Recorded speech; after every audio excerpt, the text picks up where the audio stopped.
Did it go? Yes, he did. Gibson has his first Cardinals strikeout. Toward right center. Walker on the run. Dives and comes up with a great catch. Jordan Walker saves a double and maybe more with a great grab. Swing and a drive. Hit hard toward right. Tatis back. That ball is gone. A 3-hit game for Brendan Donovan, and the Cardinals extend their lead. Swinging bunt. That is a fair ball. Kim doesn't run. Contreras the tag, and that's your ball game. He was unbelievable today. Gave us exactly what we needed. We threw less than 15 pitches out of our pen today, and that was heavily needed. So, yeah. That's what it sounded like last night on Bally Sports Midwest as the Cardinals win a totally clean baseball game, 6-2 in San Diego. Alex, that was the formula.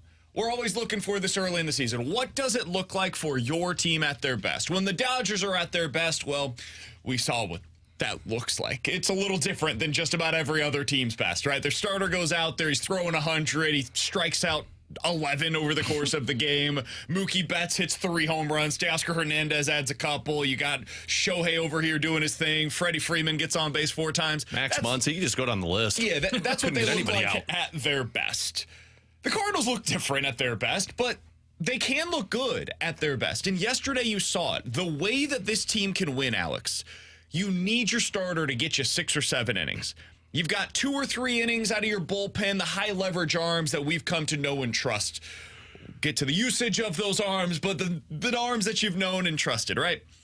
The offense wins with some power, with Arenado, Donovan, and Contreras coming through last night with the power for you. And they win with small ball. They've got the ability to do both of those things. Strangely, part of that small ball was by Matt Carpenter yesterday, which I wasn't prepared for, but he was part of it. And then Scott Wynn adding in the small ball element as well, adding the speed. Called the GM and said, let's trade for Carpenter right now. The difference for you this year compared to last year, though, in the best version of yourself, is that the best version of the 2024 Cardinals play some pretty damn good defense, man. What you saw yesterday with Jordan Walker, that play in right, Mason Wynn, a play that went very under the radar when he's ranging to his right, has to make a very quick throw over to first with Fernando Tatis Jr., who's like one of the fastest guys in Major League Baseball running down the line. That was a hell of a play by him as well. And you can add in an element of Wilson Contreras, who's been really good behind the plate, I think, so far this year. Stole a couple of strikes last night for Kyle Gibson. Alex, I think we saw the formula last night. How'd you feel about it? Yeah, I felt great. I mean, first of all, like, you start off the way that Kyle Gibson started, because I got to be honest, even after you scored 3 runs in that first inning, I'm thinking, man, if you give up those 3 runs, or at least let San Diego feel like they're in it in the first inning, you're in trouble. This Cardinals team feels like they have to shut it down the moment that they score a run, just to get the good momentum on their side. I love the fact that Gibson stepped up there, and it took him, 10 pitches to get through that first inning, and you're thinking, okay, you're feeling really good about this. He found his game quickly. But you're right. I mean, the defense, this is why we were clamoring for Victor Scott to be on this team, because him in center field gives Jordan Walker the comfort, the safety net of knowing that you got guys around him, and it gives Jordan Walker the opportunity to go out there and have a little freedom. Mason Wynn, you knew exactly what you're going to get. I was impressed by how Nolan Gorman has started this season at second base. And it's almost like we blew this Wilson Contreras thing out of proportion because somebody said he's not a good catcher on to the Cardinals last year. The formula is right there for us. The part that I'm pessimistic about, of course, is that pitching. And right now, for the 3 guys that I was most pessimistic about have basically made me eat crow, because Lynn, Gibson, and Matz were all awesome. Your offense did exactly what they did. That is the perfect recipe for a Cardinals win. 314-399-9646 is the Air Comfort Service text line. Twitter Tough Guy chiming in. Wow, great insight, BK. So you mean you can win when your starter goes 7 and you use your good high-leverage relievers? Wow, you don't say. Yeah, here's the thing. The Cardinals need that, whereas other teams do not. The Dodgers can win when their starter gives them 5 and strikes out 10, and they just win with a guy that is high velo, high strikeouts. We'll get to our bullpen after that because we've got other ways to win. This Cardinals team is not constructed that way. The Cardinals team is constructed in a way where they need. It is a necessity, and this is why it was a really big deal over the weekend when you had 0 starters go at least 6 innings. That puts a lot of pressure on a bullpen that is not deep enough, especially right now, to be able to maintain those innings. So yes, Twitter tough guy, you need your starters this year to consistently get you 6 or 7 innings. And if you don't, especially out of Lynn, Gibson, and Michaelis, that is when things start to snowball, and you see it doesn't just affect that day's start, it affects the next day's start as well, because you're not going to get a lot of innings out of Steven Matz, out of Zach Thompson. Those guys are going to go 5 innings, and it's really hard for the way that this team is constructed for them to be able to win that way consistently. I'm going to change my name to Twitter Tough Guy right now. Hold on. I like it. You should have that as your name. It's a good one. But yeah, you're right, because Sorry, I had to acknowledge that. It bothered me. Because Matz and Thompson right now are not going to go 5, and you already saw the trickle-down effect with Michaelis. Michaelis didn't go deep in Game 1, and what ends up costing them in Game 4 of that series against the Dodgers? Well, some of it was the management in Game 2. But the relievers were not there when they needed. They didn't have all their high-leverage guys available for them. So last night, again, the relievers' usage was questionable, but they had some guys still that were burnt up from the last series. You now see where you go 7 innings, JoJo and Helsley are efficient. Now you've got the whole pin for today and tomorrow. They are in a really good spot to potentially take at minimum 2 of 3 from the San Diego Padres with the formula that they had. And to our point, I don't think we've really mentioned it. We mentioned them playing small ball. They're manufacturing runs this year. Last year, they didn't manufacture a lot of runs. Last night, they did when they decided to go with the triple leadoff, which is fantastic. Oh, yeah, T-Bone. You want to know the way to my heart. The triple leadoff is where it's at. But they didn't do that last year either. So they get the starting pitching they need. The bullpen actually does its job. They play really good defense. The offense shows up, and they manufacture runs. That is the 5 layers to success, just like a great 5-layer lasagna. Wow. Ooh, what do you put in that lasagna? Meat and cheese, baby. Yeah. Meat and cheese. Actually, what? What'd you say, veggies? What? Stop. Yeah, sorry, I forgot he was a vegetarian when he wants to be. He's vicarious. The other recipe for success that we're not talking about is you give enough runs to your team early, and then your manager can't ruin the game for you. Yeah. And Ollie didn't do it last night. So. I do think it is like, it's the simplest thing. The Twitter tough guy would definitely mention Is he this. back? I don't know, but he'll definitely chime Man, in. you already got the T-bone. On the text line. And by the way, the YouTube chat's up and running as well. YouTube.com/101ESPN STL. That's where the graveyard is, the YouTube chat over there. Twitter tough guy. It is easier to be able to manage a game when you're up early. Like, the Cardinals feel more comfortable running on the bases when they're up as opposed to when they're chasing the game and the outs become more valuable. So, yeah, Victor Scott, even more of a weapon on the bases. Mason Wynn, liked seeing him get going on the bases last night. By the way, I'm all in on Mason Wynn. Like, he's not going to be a guy that probably hits 300 for you this year. I don't think he's going to hit. He's not going to hit 20 home runs for you. I think he looks great. Defensively, he's been spectacular. He's made a couple of highlight reel plays, and maybe more importantly for a young player, he makes every routine play look routine. He's not somebody that goes over there and just tries to flash the arm on every single throw that he's making to first. No, he's going to make the throw that is necessary in that moment. When he needs a little bit more, like on that Fernando Tatis Jr. out, he's able to get it. But on most of the plays that are hit to him, like, it's a routine ground ball. I'm just going to do a routine throw over to first base. It's going to go straight to the chest of Paul Goldschmidt. We're going to get this out real quick. So I love what we're seeing right now from Mason Wynn. But, yeah, of course it's easier to be able to manage the game when you're up. What'd you guys think about going to Helsley in the ninth last night? Wasn't a fan of it. I mean, you're up by 4 runs at that time. You didn't have a lot of options. This is something that probably should be said. Like, you could have gone back to JoJo Romero, but you got a bunch of righties coming up in the lineup. Not a terrible thing. He can get right-handed hitters out. He doesn't have crazy splits, but it's something that, like, platoon-wise, not a great matchup for him. So you've got him as an option. You could go to Ryan Fernandez in that spot. Quick, why Fernandez has not been in a game yet so far this year. Why are you on this team? That would be my question. If you're up by 4 and you know you can use Helsley, why not start with Fernandez? What they would probably tell you, and I wouldn't agree with it, but they'd probably tell you they would want Helsley in a clean inning. Fine. And look, I wasn't a fan of it when it happened. When they put him in, I would have probably gone to either Liberatore, Fernandez, or back to JoJo in that spot. But because Helsley was efficient, I don't even think it's much of a story because they're both available today, and that's why at the moment I didn't like it. Now that we've seen the result, you know what? Fine. It's just odd, man. It's just odd. Like, with 4 runs there, like, use somebody that you don't need to to overuse other players. And I get it. Like, you're in a position where you need to make sure you win that game. If So you I think lose that's that, what it is. yeah. I think Ollie was just saying, you know what, we've got this win secured. This is something I criticized Schilt for a couple of years ago. You might have heard about it. Wish you would have done this for the Dodgers game, that last one. Hear about it. Because like they really needed a win at that point in time, and he went with this guy, Luis Garcia, who you may have remembered from later on that season. He ended up being very good likes for the that guy. Cardinals. But in that moment, he blew it. Absolutely blew the game. And Schilt was way too slow to react. And it was like, okay, instead of getting this win, I think it was actually a 6-2 game, if I'm not mistaken.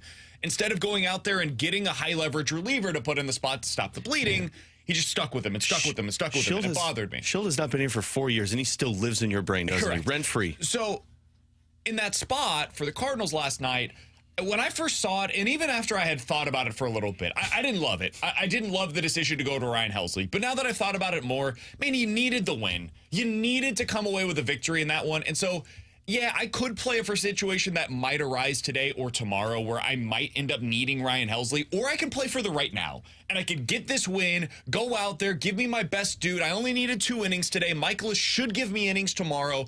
I'm going to go lock this thing down. I think that was the philosophy for Ollie. That was way more defensible than what he did on Friday with Gio. Going to Gio last Friday, that was, in my opinion, indefensible. This one last night, like, I at least understand the logic behind it, even if I would have preferred somebody else there. Just like the whole point of why not put your roster together with guys that you could put in any situation? That's a Mo question, though, more than an Ollie. Ollie is the usage of the roster. Mo is the one that puts the roster together. So you're questioning Mo's decision to have that guy on the roster, whereas I'm curious about, like, the usage of what he has available. I would say, too, I think it was a sign, to your point, of Ollie showing urgency in the first month. We've been critical of this team not not feeling urgency. He got an extension. Well, no, We but, locked him up. but the team needing it. The team needing the urgency of not falling too far behind in the first month. And look, like, I think they would have been fine up 6-2 in that game. But I will say this, like, one thing that I've been critical of Ollie in the past, and it's why, like, I'm kind of talking about out of both sides of my mouth here, is remember I think it was last year, Helsley would come into a game after 5 days off and he'd give up runs. And I'd go, why are you not pitching him after 2 days off? That's a good point. At some point, you still need to continue to throw him. I think 5 days off is too long for a reliever. Ollie typically does not use the high leverage arms in a game like that or a game where they're down. So seeing him go to him last night, I think was a sign of, hey, look, there is some urgency in this team. We were being criticized for a lack of urgency in spring training in the comments that Mo had said. We want this win. We need to lock this down, and we'll figure out tomorrow and the next day. I think I've changed my tune on this. I think I actually liked it. Yeah. In the moment, I didn't enjoy it at all. I thought it was silly. And now that I've thought about it a little bit more and we've had this conversation, I actually think not only was it defensible, but I kind of enjoy the aggressive usage of your bullpen. Oh, yeah, unless it doesn't work. And then tonight when Helsley's unavailable because he went last night and they're up 4-2, and Someone texted the game. I'm gonna be like, why'd you do that, Ollie? Someone texted in, maybe this is Twitter tough guy, but I agree with this. If we have to use Helsley to win games when we're up by 4, we are screwed this season. He's Alex, that's T-Bone, I'm BK. 314-399-9646 is the Air Comfort Service text line to get involved in the show. The YouTube chat is off and running over on YouTube, youtube.com/101ESPN STL. We're going to be joined by Eduardo Perez. I think he's one of the best baseball analysts in the country. He is on Sunday Night Baseball. He had some great breakdowns of Jordan Walker, especially on Sunday night. So we'll talk to him about all of that coming up at 11:30. But next, Alex, we got to get into the Blues, who picked up 2 huge points last night while the LA Kings lost. They lost their opportunity to be the lead of our show today when they lost over the weekend. We will talk about them next, here on 101 ESPN.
McLeod lost it. Side. Breakaway. In. Shoots. Score! Game winner, Brandon Side. 25 goals on the year. 2 big points for the Blues. For us, it's always what's next for us now. So, we've had a good game here tonight. We've bounced back well. Now we have to have a response when we go into Nashville. That is what it sounded like last night right here in your home of the Blues, 101 ESPN, as the Blues take down the Oilers 3-2 in overtime. Jordan Bennington with another spectacular performance. It seemed like it was 30 minutes of special teams in this game, which was less than ideal. But the Blues come away with the 2 points, Alex, and that's what's important. And while the Blues were in action, the Los Angeles Kings were also in action, and they lose in regulation. So the Blues get a nice swing in the standings. They are down now 3 points in the standings for the Western Conference wild card spot. The LA Kings do have a game in hand, so they've got an extra game to be able to play with here. Alex, I'm going to be totally candid here.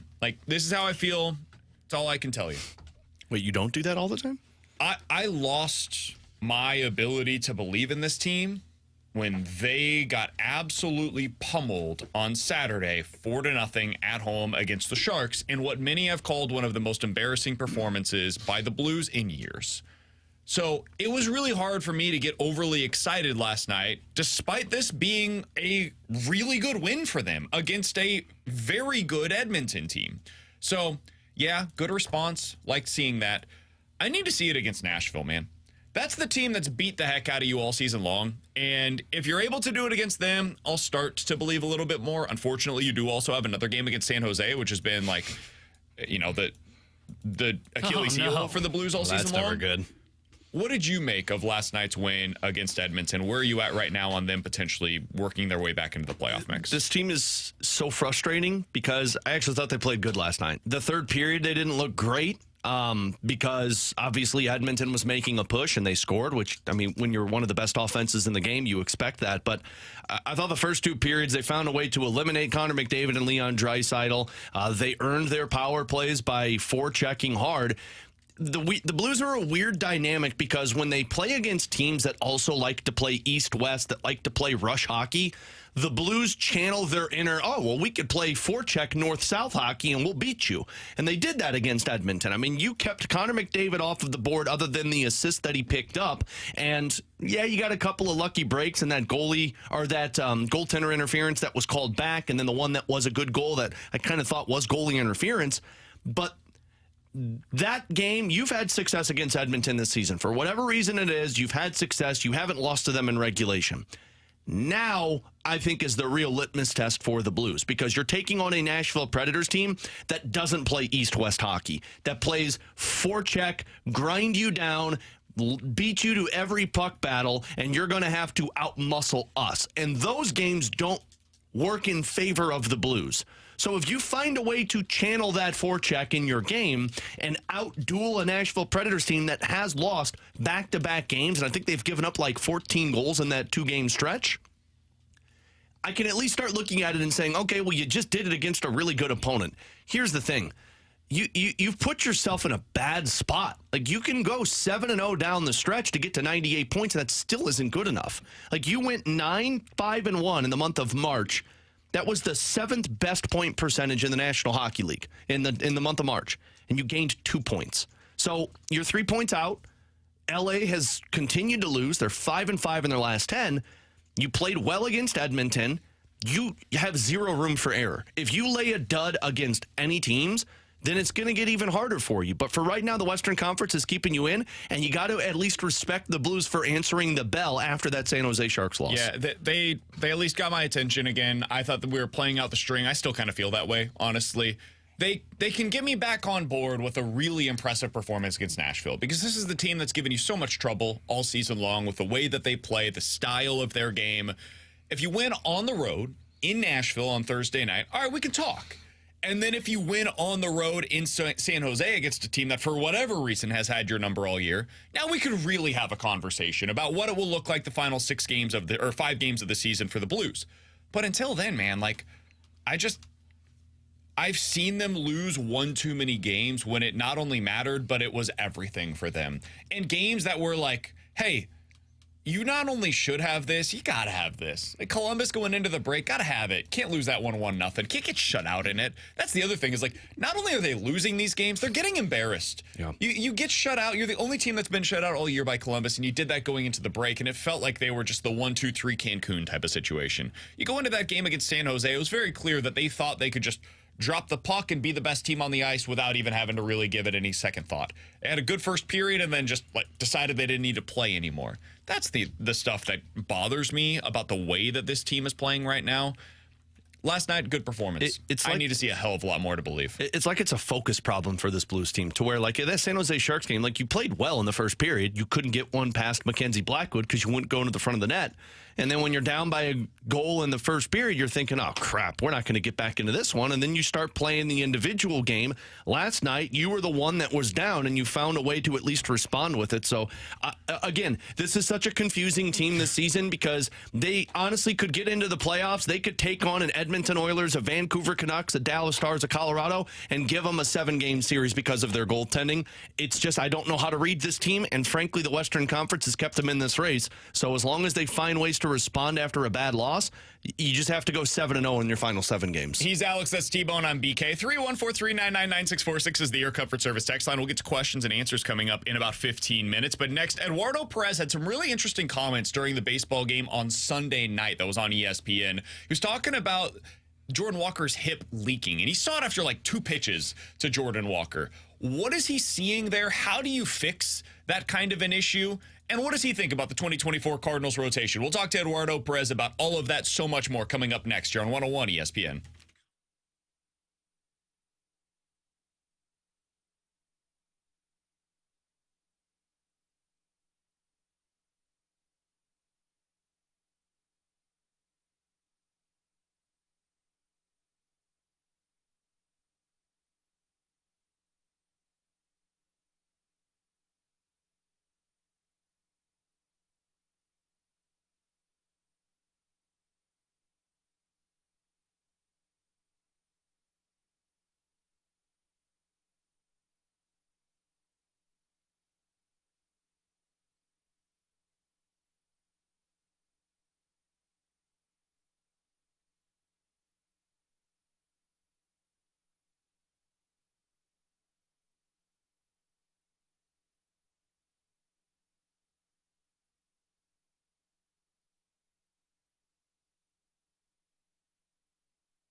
Tara Hendrickson here with a Sports Center update driven by Johnny Londoff Chevrolet and Johnny Londoff Autoplex. Cardinals beat the Padres last night 6-2, and they are back in action tonight. 8:40 will be first pitch as Miles Michaelis gets a start for St. Louis, and Yu Darvish will be on the mound for the San Diego Padres. This Sports Update is driven by Johnny Londoff. Find your road shop 24/7 at londoff.com, londoffautoplex.com. Are you kidding me?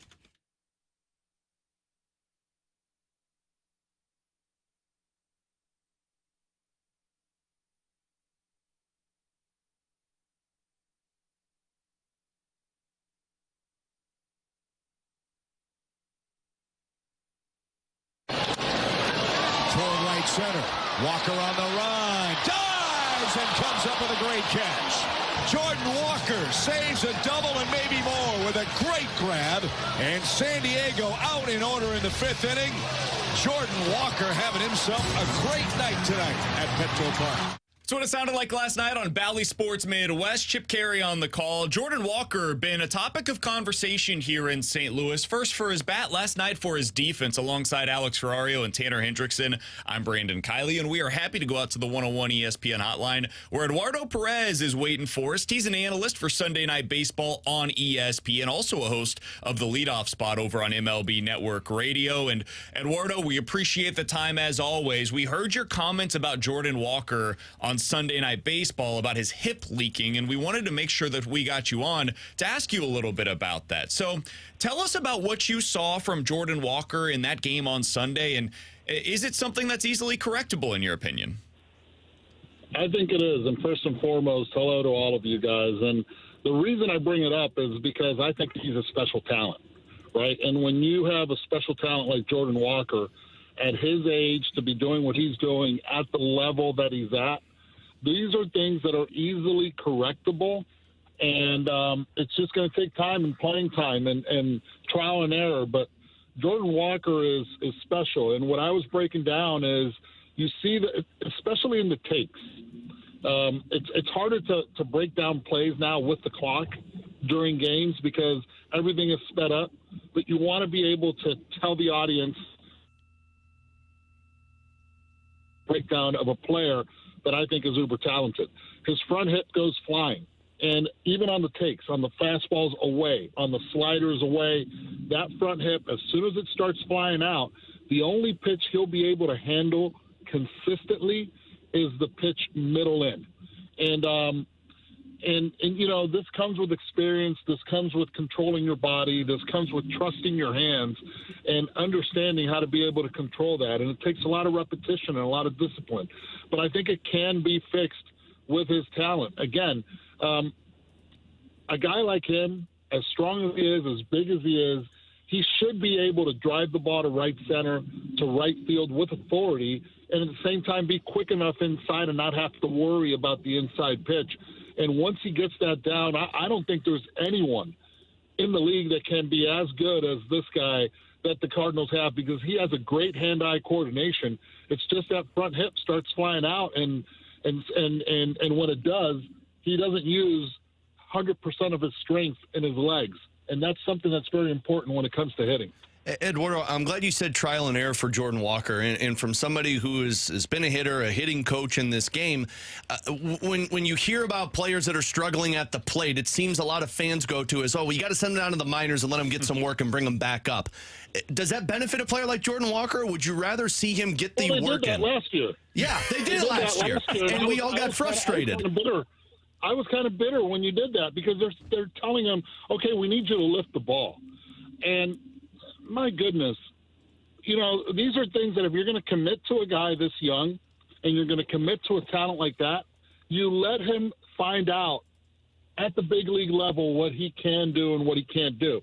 At the beginning of the season last year, he started getting on base at a rampant pace, and everybody was in love with Jordan Walker. And a lot of us were critical of the fact that, you know, he was sent down. And when you go down there, they're telling you, okay, you want to lift. And what's happening is when he does that now, he's collapsing on the backside and not using his legs the way he should, and that front hip starts flying because he believes he has to lift the ball in order to stay up in the big leagues. But then he gets applauded when he hits a line drive shot up the middle, a base hit on the ground to drive in a run. And I don't want to confuse a very good player like Jordan Walker that has everything ahead of him. And I think he's going to be a star in this league with his talent. And he showed it yesterday. The play in right field, the hitting skill, it's there. And it's against top-notch pitching. It's big league pitching. And that's what you have to work on if you're Jordan Walker. But look, it's where you hit the ball. It's out front to create the lift in each individual is different. The swing path is different. And to try to correct it in a few months and say, okay, now you're fixed, go back up to the big leagues and start launching balls, and if you don't, you're going to get sent back down. I don't think that's the right message, but it was the message that was given. And now I would love for him to just use his legs more and trust those hands and stay closed because, man, it's a dream body, a dream skill, and the Cardinals need him. Everybody talks about it's a winnable division. Cardinals fans, and I played there, it's not about being in a winnable division. It's about getting to the World Series. It's about going deep in October. They're the best fans in the world. I 100% believe that, and I say that in any air. It's not just in Cardinal Nation. And, the fans deserve to have that, not just try to be as, okay, we can compete in this division, but what happens once you face Atlanta? What happens once you face L.A.?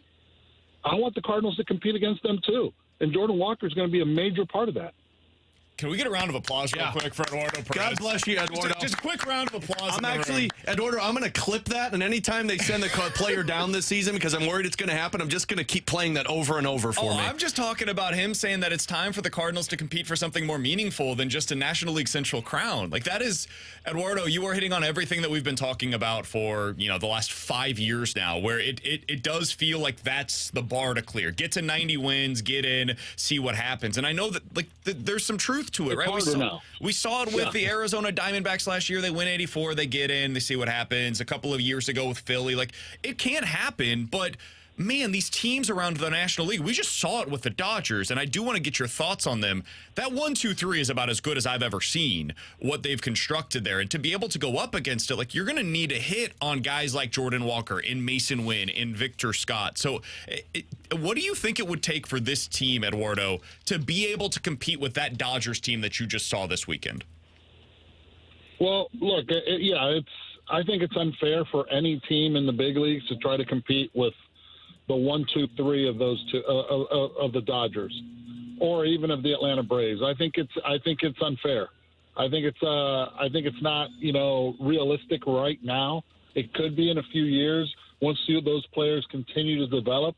But right now, the Dodgers are in a different level at the 1, 2, 3. What the Cardinals have to do is just continue to play steady baseball, not give away outs, not give away.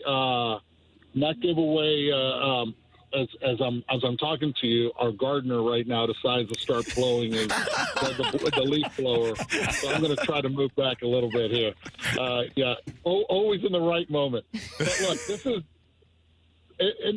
is what the Cardinals just have to pitch. They got to get that strike one down. They need to get Sonny Gray healthy. First and foremost, we need to be able to have that bullpen as solid and consistent. And in the postseason, we saw it. We saw it last year. The Dodgers were out in the first round. As good as you can be and as good as you look on paper, the pitching still has to be there.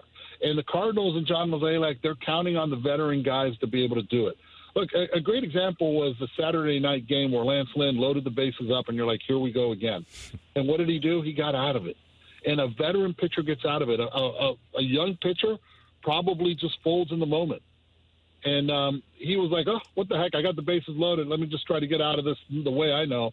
And he did it. And I think that's what that's what Mo is focusing on is we need these guys to take the ball every fifth day. They need to be accountable, and they need to at least have a calming presence to be able to have the Mason Wynns and the Jordan Walkers develop. By the way, I'm a big Donovan fan just because I wore number 33 as well there in St. Louis. So I just wanted to throw that out there. Yeah, that's smart. That's smart to make sure the 33 lives on here in St. Louis, Eduardo. So you mentioned, though, that with the veteran leadership on that pitching side, Eduardo, do you feel like that's the right move by the Cardinals in trying to win with those guys for how the National League is so stacked this year? Yeah, it's stacked. It's stacked, and there's a lot of talent, a lot of young talent. We're not going to deny that. But you also need veteran guys, and that's one of my concerns. I'm not going to say it's not a concern, but you have guys that have been durable. Kyle Gibson, a local Missouri kid's been durable. You got Miles Michaelis. He needs to be durable. Lance Lynn has always been durable. Steven Matz, what he showed the other day against the Dodgers, I loved everything I saw from that. So hopefully he stays consistent as well. And if that happens, look, the Cardinals have an opportunity. I'm going to say what I don't like about it that I told you guys earlier. If you keep focusing on a winnable division, you're not going to go anywhere because you think that you accomplished everything at that moment.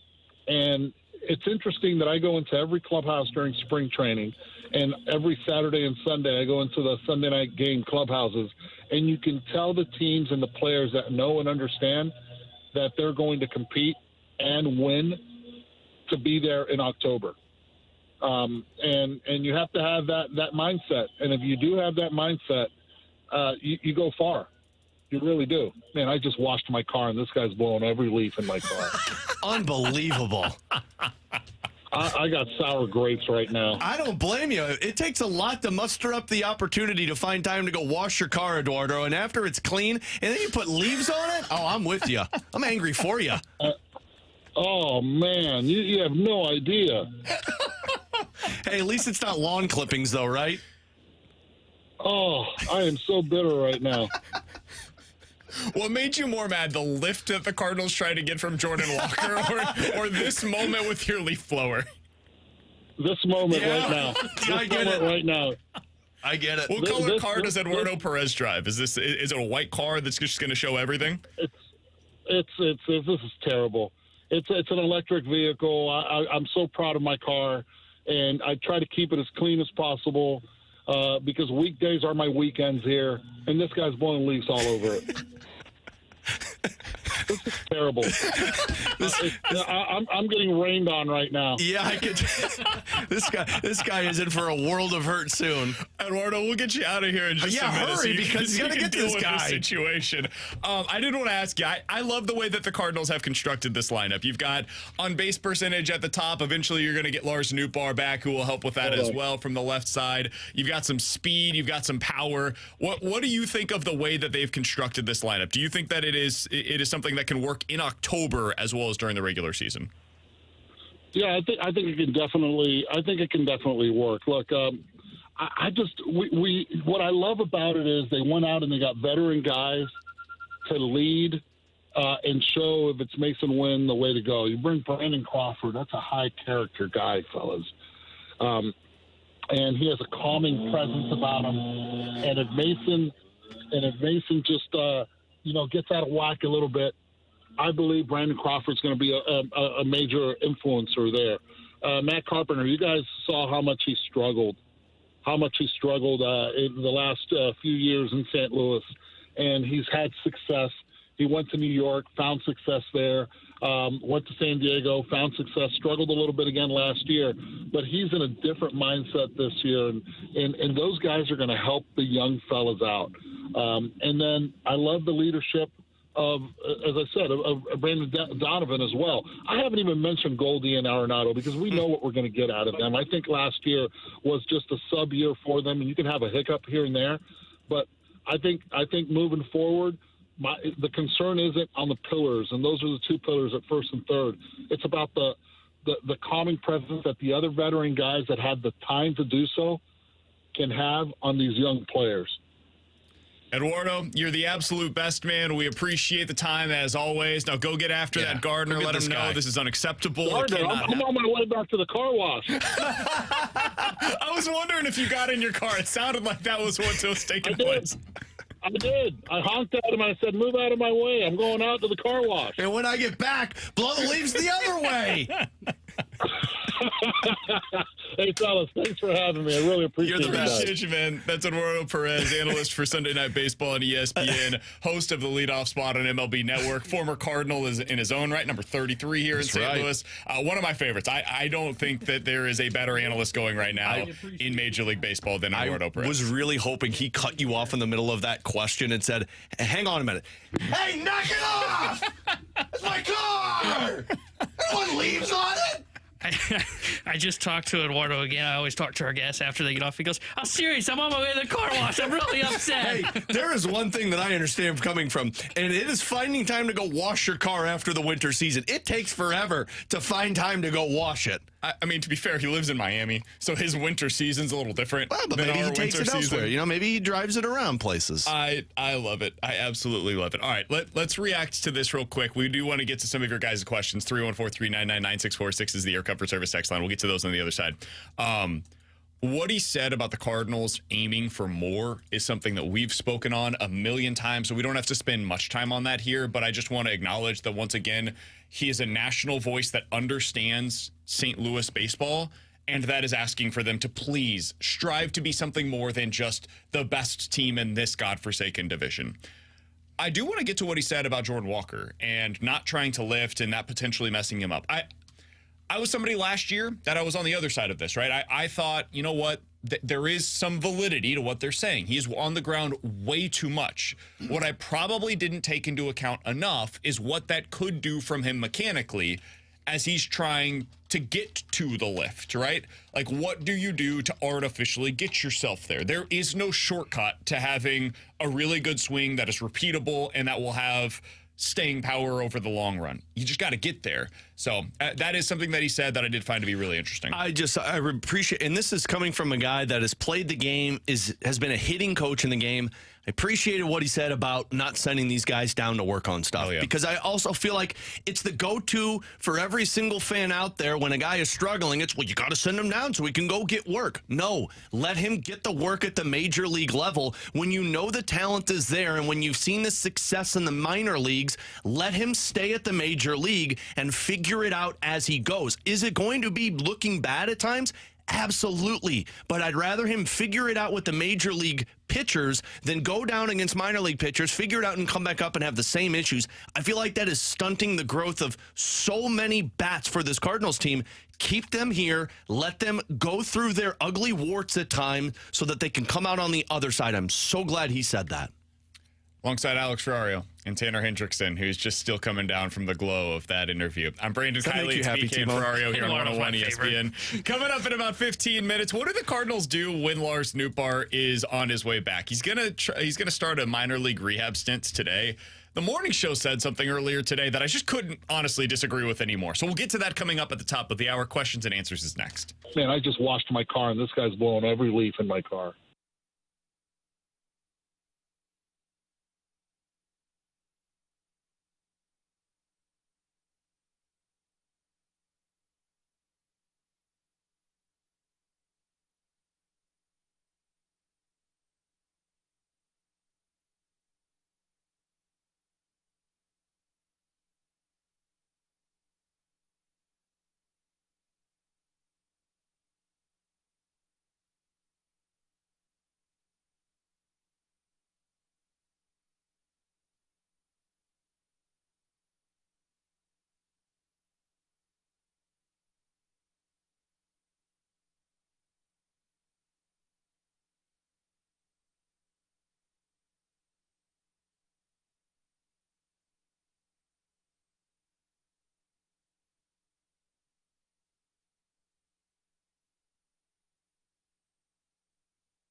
Alex Ferrario with you to talk about my friends at Rhino Shield. You hear me talk about their exterior coating on my house, on different residential houses, but you might be a business owner right now that needs a facelift to the exterior of your business. You need it to look newer. And look, Rhino Shield are the professionals when it comes to this. And if you don't believe me, you could drive around different parts of the area and see the work that Rhino Shield has done. Cottleville Smiles, Chesterfield Amphitheater, Kempen Automotive in House Springs. They even worked on a market plaza right up the street from my house in High Ridge. And let me tell you, the work that Rhino Shield does takes something that looks old and makes it brand new. And it's their professional ceramic coating applicators. It's a 2 to 3 coating process on the exterior. They also do the roofing as well. But this is different because when you go buy the product over the counter at the stores, it's not going to last the conditions of weather that you're going to see here in Missouri. It's 100% waterproof with Rhino Shield. It's 90% deflection of the UV rays, and it's all backed by a 25-year transferable warranty. So get your business that upgrade that it needs with Rhino Shield. 877-25-RHINO, 877-25RHINO.com.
Alongside Alex and T-Bone, I'm BK. 314-399-9646 is the air comfort service text line for questions and answers. From the 314, did you all find the LSU versus Iowa game as entertaining as Duke versus North Carolina State, or as compelling as that game? Yeah, I had that up in our broadcast booth as I was getting ready for the broadcast last night watching it. And yeah, the final 6-7 minutes of that game was more compelling than any NCAA Did you men's. watch the first half?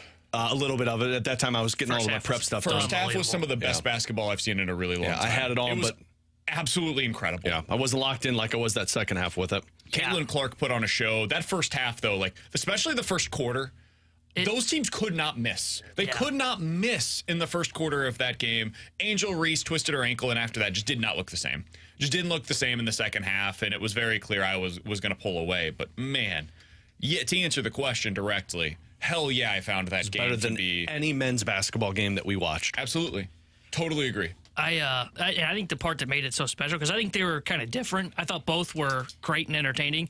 The difference was, NC State is, I wouldn't call them a Cinderella, but they've got that Cinderella type feel to where you're like, they can't keep doing this, right? They shouldn't have been in the tournament. If they win out, they win like 5 games in a row to get there. And then this was the star power in it. Caitlin Clark, when she got going and she just got hot from behind the 3-point line, it was like, it felt so much. And I saw you tweet this out. She is women's basketball's version of Steph Curry. It was like being in Steph Curry's fun zone. Where Steph hits 2 threes and all of a sudden everything starts falling.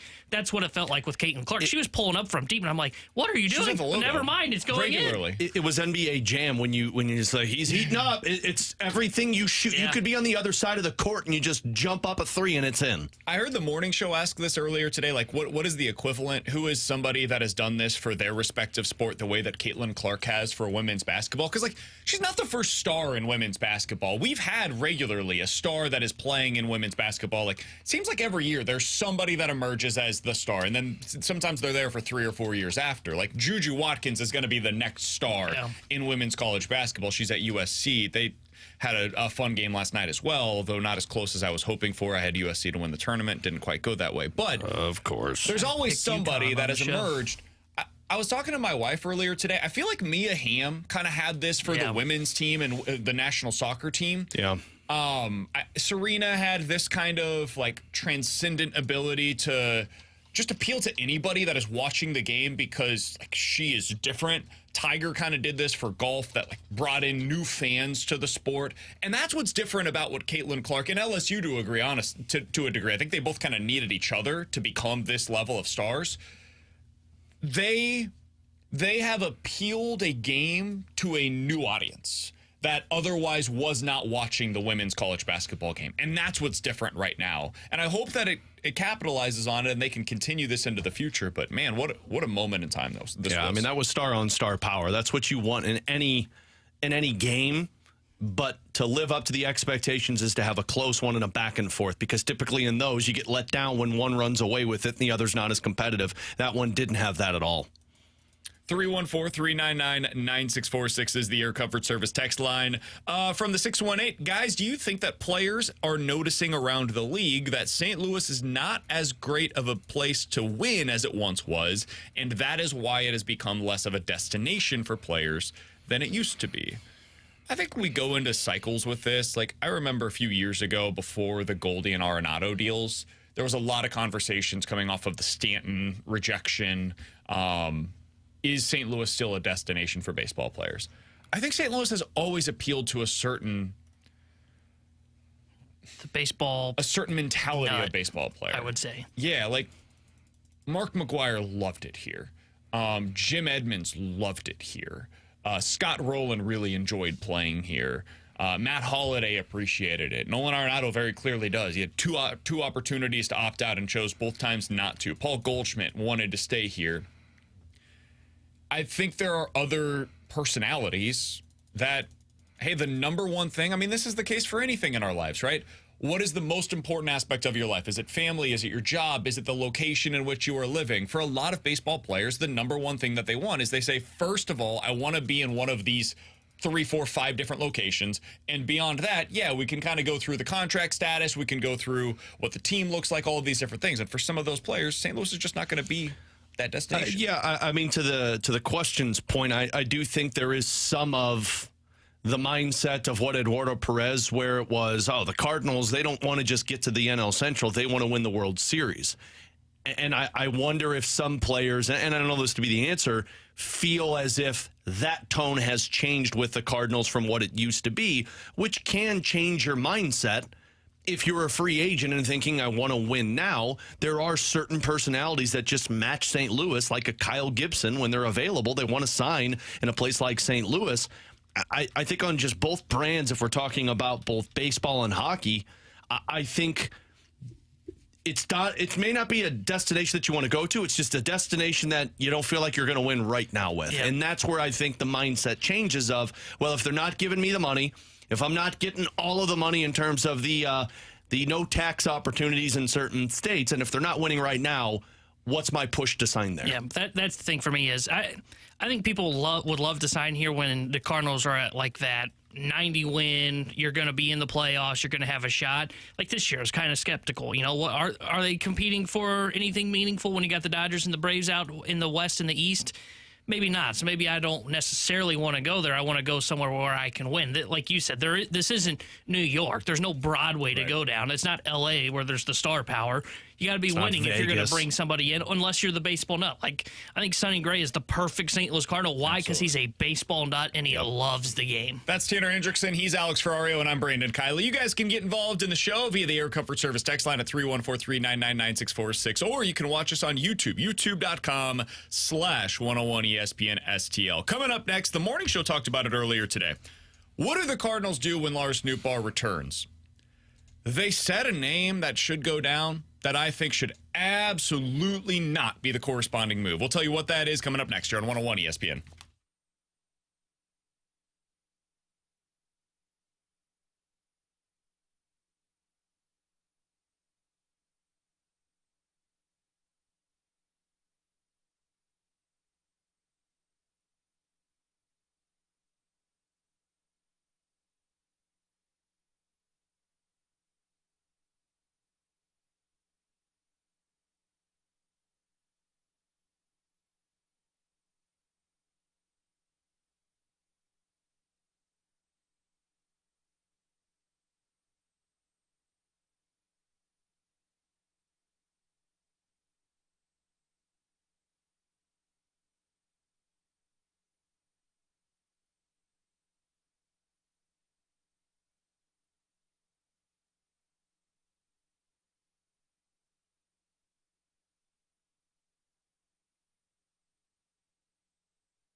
Alongside Alex and T-Bone, I'm BK. So earlier today, I was listening to the opening drive. They do a fantastic show. It's on from 7 to 10 o'clock right here on your home of the Blues 101 ESPN. By the way, you'll see them tomorrow, Thursday, out of Ballpark Village for opening day for the St. Louis Cardinals. The home opener finally here. What will be set up just steps away from Busch Stadium. T-Bone is the one to blame for this, actually. He told me during the break that today was Wednesday. It's not Wednesday, so Thursday. The Bills played on Monday.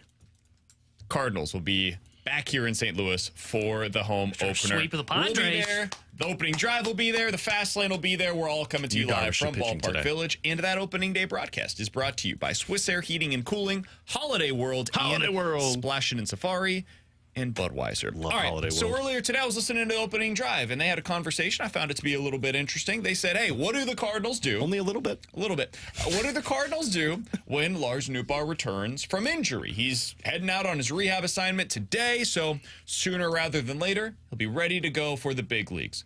So here's what they had to say. Lars Nootbaar plays, he's healthy, proves to the Cardinals that he's healthy. And by the way, he didn't play in spring training, so he needs a rehab stint. Does he not, to get his timing and health going? Yes. Yeah, I would think an extended stint down in the minor leagues. I would think so. Okay, here's the question.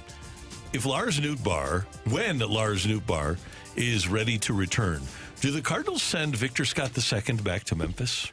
Let me channel my inner T-Bone here. No! You don't send Victor Scott back down! Okay. I'm glad you said it. Thanks, buddy. So they spent the next 6 minutes, and I can't pull the whole thing to play their entire segment, but I'll recap it for you. The answer was yes. That's what they should do, according to the morning drive, opening drive. Woof. Like all three of them said yes. Four of them. Sorry, Rock. No. No. That is absolutely not what this team should do. All right, coming up next, better forget it. If you send Victor Scott down, I'm just going to go ahead and ask the follow-up question, guys. Who's starting for you in center field? Siani. That was their answer, and I don't feel comfortable with that at all. How many starts did Lars Nootbaar get in center field this Too spring? many. Like one? Oh, in spring? None. I don't think he started I in don't think center. he did any in center. They don't view him as a center fielder anymore. It's either Dylan Carlson or Victor Scott or Tommy Edman or Sinise, depending on who you ask. So Mo. I actually, not only do I disagree with the assessment that Victor Scott should be the one that is sent down, I disagree that he will be the one that is sent down. My retort to that is why? Why would you send a guy down who has already shown the ability to hit the ball at this level, has shown the ability to disrupt the pitcher on the mound, and has shown the ability to go from second to home on a single and score runs for you? Well, what they said earlier today, and there is some merit to this, is that he's 2 for 18 and he has 7 strikeouts so far at the big league level. So he's batting 110 and he's striking out about 35% of the time. Insert Eduardo Perez's answer that we just got from him. No, fair. I do think Victor Scott is eventually going to need some more seasoning down at the AAA level. I don't think the time to do it, though, is when Lars Nootbaar returns. That time comes whenever Dylan Carlson and or Tommy Edman is back to the big league level, when you have a legitimate center fielder back into the mix. Guys, we just talked in our open today. What is one of the biggest changes that has taken place for the 2024 Cardinals compared to the 2023 Cardinals? It's the defense. The defense has improved, and yes, some of that, a lot of it, is what you're seeing right now out of Mason Wynn. Some of it is what you're seeing behind the plate with either Herrera or Contreras, both of whom look improved behind the plate defensively. A good portion of that, though, is the outfield defense, which was abysmal a year ago. And right now, you not only have a plus center fielder, you have one of the best defensive center fielders in all of Major League Baseball. You don't willingly give that up to be able to continue throwing out Alec Burleson or Matt Carpenter at your DH spot, because that's essentially what you're doing.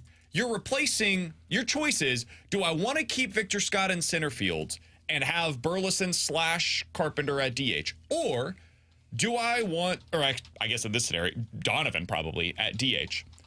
Or do I want Nootbaar in center field so I can continue to keep those guys at my designated hitter spot? This is not a hard decision, in my opinion. Now, where it does become difficult, who do you send down? Okay, BK, it's not Victor Scott. What do you do then? This sucks. It's the reality of the situation. You probably end up sending down Brendan Donovan. That's probably what you do. You mean Alec Burleson? You mean Michael yes, Siani? Alec Burleson, excuse me. I was looking at it and you probably send down Alec Burleson. That was pretty controversial. Yeah, no, I didn't believe that. Alec Burleson's probably the guy. You're not sending down Matt Carpenter. You're not DFAing him. Right now, you don't have a backup shortstop. The entire premise of you signing him was because you don't have one on the roster, so you're not sending down Brandon Crawford. So what are your choices? Well, it's Michael Ciani, it is Victor Scott, or it's Alec Burleson. You have a clear replacement or a second piece for many of those guys. Burleson is the guy. He's the one that probably goes down because you're going to use Brendan Donovan most likely at DH once Nootbaar returns. Yeah, I mean, my first thought was I'd rather keep Alec Burleson's bat and send Ciani down, and I know I'm probably on the minority side there because you want the defense to replace, fine. At some point, you're going to go through all of these guys and send them all down when you're back to health, but I think Alec Burleson's bat at least plays for you here, and I don't think his defense was that bad to the point where you couldn't use him in a corner outfield spot at some point, but I understand the other side of this one, and you look at it and you say Alec Burleson goes down because you'll have your DH with Brendan Donovan, you'll have the defensive replacement in Michael Ciani, and then you've got your bench bats. Bingo. And it's not just the defensive replacement. At some point, Scott will need a day off. And if you send down Ciani, you don't have a center fielder. Yeah. You're back to the same conversation. Newt. Yeah, no, Newt's not a center fielder. That's why, like, it truly does suck because I am 100% with you. I think Burleson's bat can really play. I think your bench looks bad without Burleson on this team. This is why I was upset about the Carpenter signing, was it was going to create a roster logjam because they had to keep Matt Carpenter. And it wasn't, and look, Matt he's hitting 300 and has limited sample size. 2 of those hits, though, were a bunt yesterday that he laid down. Credit to him. Which we love. Then I don't even know, like a duck fart that just dropped in the middle infield. I don't know what else to call that. It was like a 40-mile-per-hour bat, exit velo off the bat, and it just like fell. I don't know how. I don't know why. And maybe it's just me, and look, maybe it'll end up being fine with Carpenter here on this roster. To me, his bat looks slow. Like, it really does. It looks like what we saw when Carpenter was here the last go-around, where the bat speed was super slow. There wasn't a ton of hard contact. So this is why I didn't like this signing, because at some point you were going to get in a situation where it was, okay, he's going to block somebody on the roster. I thought it was going to be Sajaci there for a long time. Turns out it's actually Alec Burleson, who's probably going to be the one that draws the short straw and has to go down to Memphis. It sucks for Burleson. It's just the way that baseball operates, and he's probably the one that's got to go down. I would also add this, like, somebody said, for God's sakes, guys, you send down Ciani and keep Burley's bat. Okay, but when are you using that bat?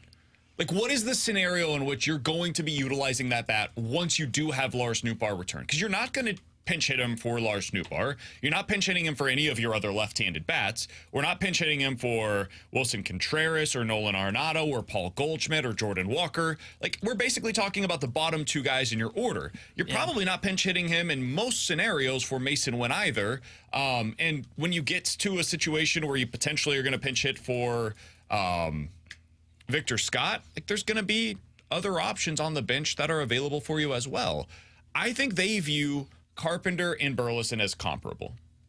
And if you have Carpenter on the roster, if you want to keep him here, you have to keep him on the 26-man roster.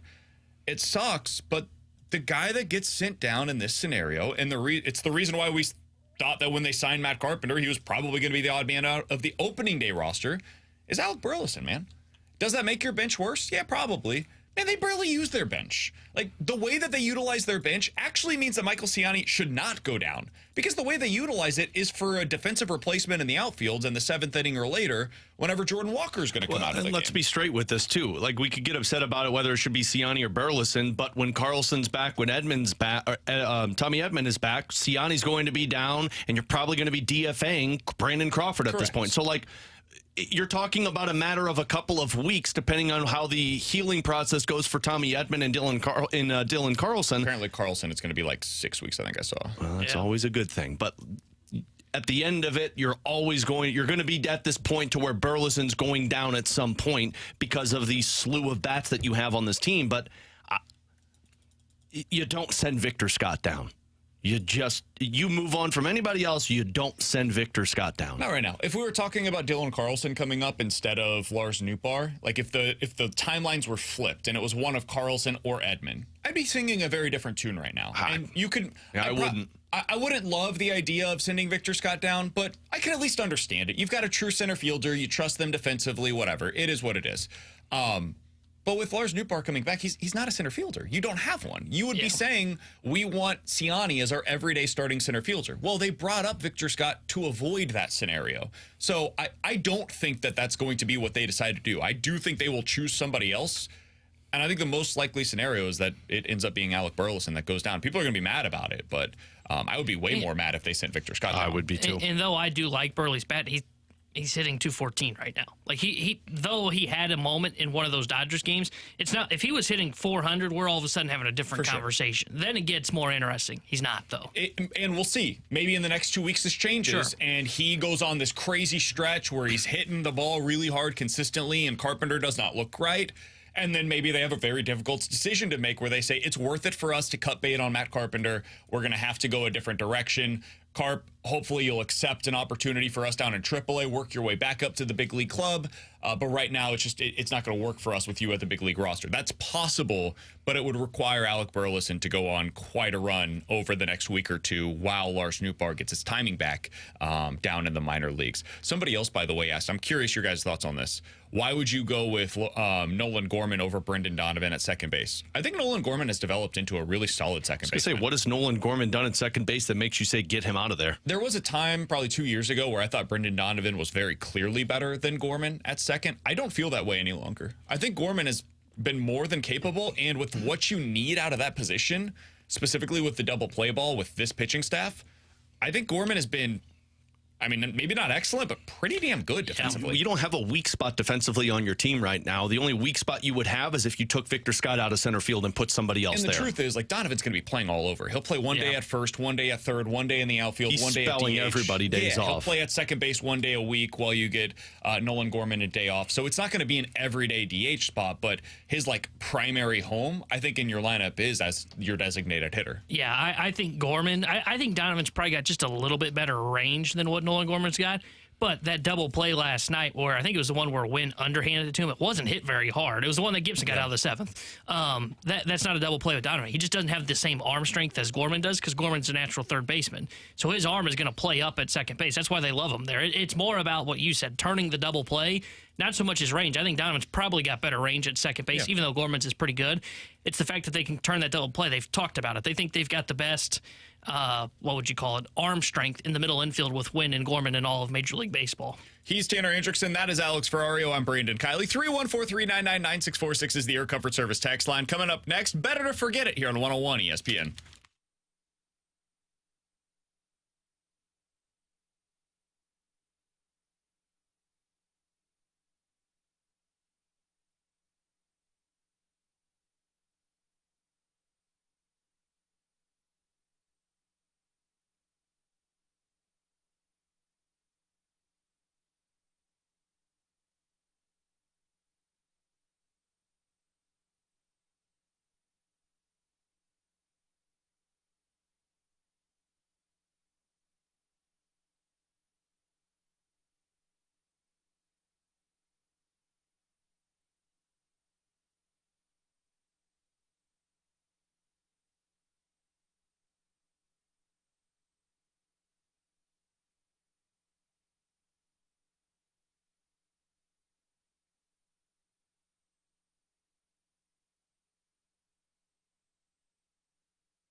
314-399-9646 is the Air Comfort Service text line for Bet It or Forget It. Guys, bet it or forget it. Brendan Donovan will finish this year with more home runs than Lars Nootbaar. Bet it, because I don't think Lars Nootbaar is going to be able to stay healthy all season. Okay. Hence the start of the season, and he's probably going to fall on his ribs awkwardly again. I don't think he stays healthy, and one thing I know is Brendan Donovan will play with one arm if he has to. True. I would. And play well. Yeah, Very exactly. well. Actually, when they lost him, the team started losing. I would say bet it. That home run last night, I texted the group chat when he hit that home run. That was easy power. You know, there are some guys like, you get the tiny guy like Victor Scott, it's probably going to look like he's swinging out of his shoes when he hits his first home run. Wynn kind of has that big, like, leg kick. The bat's really moving. That was easy power from Brendan Donovan. I think he might have more pop than Lars Nootbaar. I think Nootbaar is probably more of a doubles hitter than what Brendan Donovan is. I think Donovan can get it out of the yard, so I would bet this. I think Donovan hits the ball harder than people would expect. Yeah. Last year we started to see that, and then he just got hurt, and so the volume numbers don't look great. He ended up with, 11 home runs a year ago? A really good season for a guy that ended on July 31st. I'm going to bet this as well. I think Brendan Donovan finishes with 20 or more home runs this year. I think he might get to 25. He's got an outside chance to get there. That's why I wouldn't have traded him this offseason. Alex, what do you got for us today? Better forget it, guys. When Jimmy Snuggerud sign Today? Has that happened yet? It hasn't happened yet. I'm on I'm on Snuggie watch right now, guys. Don't worry, I'll keep you warm with my Snuggie. He scores at least 2 goals. Ooh. For the rest of the season? Yep. So like 6 games? Out. Better forget it. Come on, man. Get the game right. Have you ever put on a Snuggie before? I have not. I've never worn one. Dude, they are so comfortable. Are they? Yeah. I never really understood the hype. I felt like it was a blanket.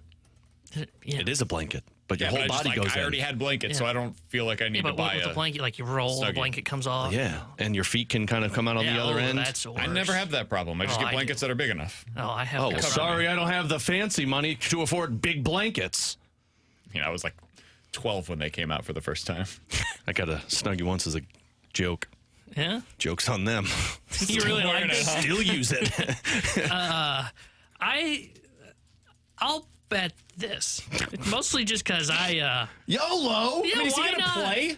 Yeah. Oh. What kind of question is that? You know exactly You know exactly where he's going to play. Boldy was in the press box last night. Yeah, well, they won, so I guess I can't complain too much. See? I would bet this played, because I think 7 minutes last night. 6 minutes last night. Our boy Snugs might get like 6 minutes, but he's going to get power play time. And I think with his shot, he can score on the power play. He's getting number 1 power play time. Yeah. Dude, he's the only guy that has a one-timer on this team, and he's not even on the team yet. Who's in that spot right now? Shen was last night, and Shen got the goal on the one-timer. Yeah. See, that was a fluke, so we can go to Snugs. I think you know where he's playing. I've watched how this team operates. He will not be on the top power play unit. No chance. He'll be on the second unit. Oh, he'll be on the top unit. Oh, I will take that bet. Cool. I will absolutely take that By the bet. end of the season, he will be on that power play unit. I thought you meant right away. No, There's not no right. chance. No. I don't like betting, so I wouldn't bet that. Okay. T-Bone, what do you got? Guys, bet it or forget it. Mason Wynn will finish with a 250 batting average and a 750 OPS this year.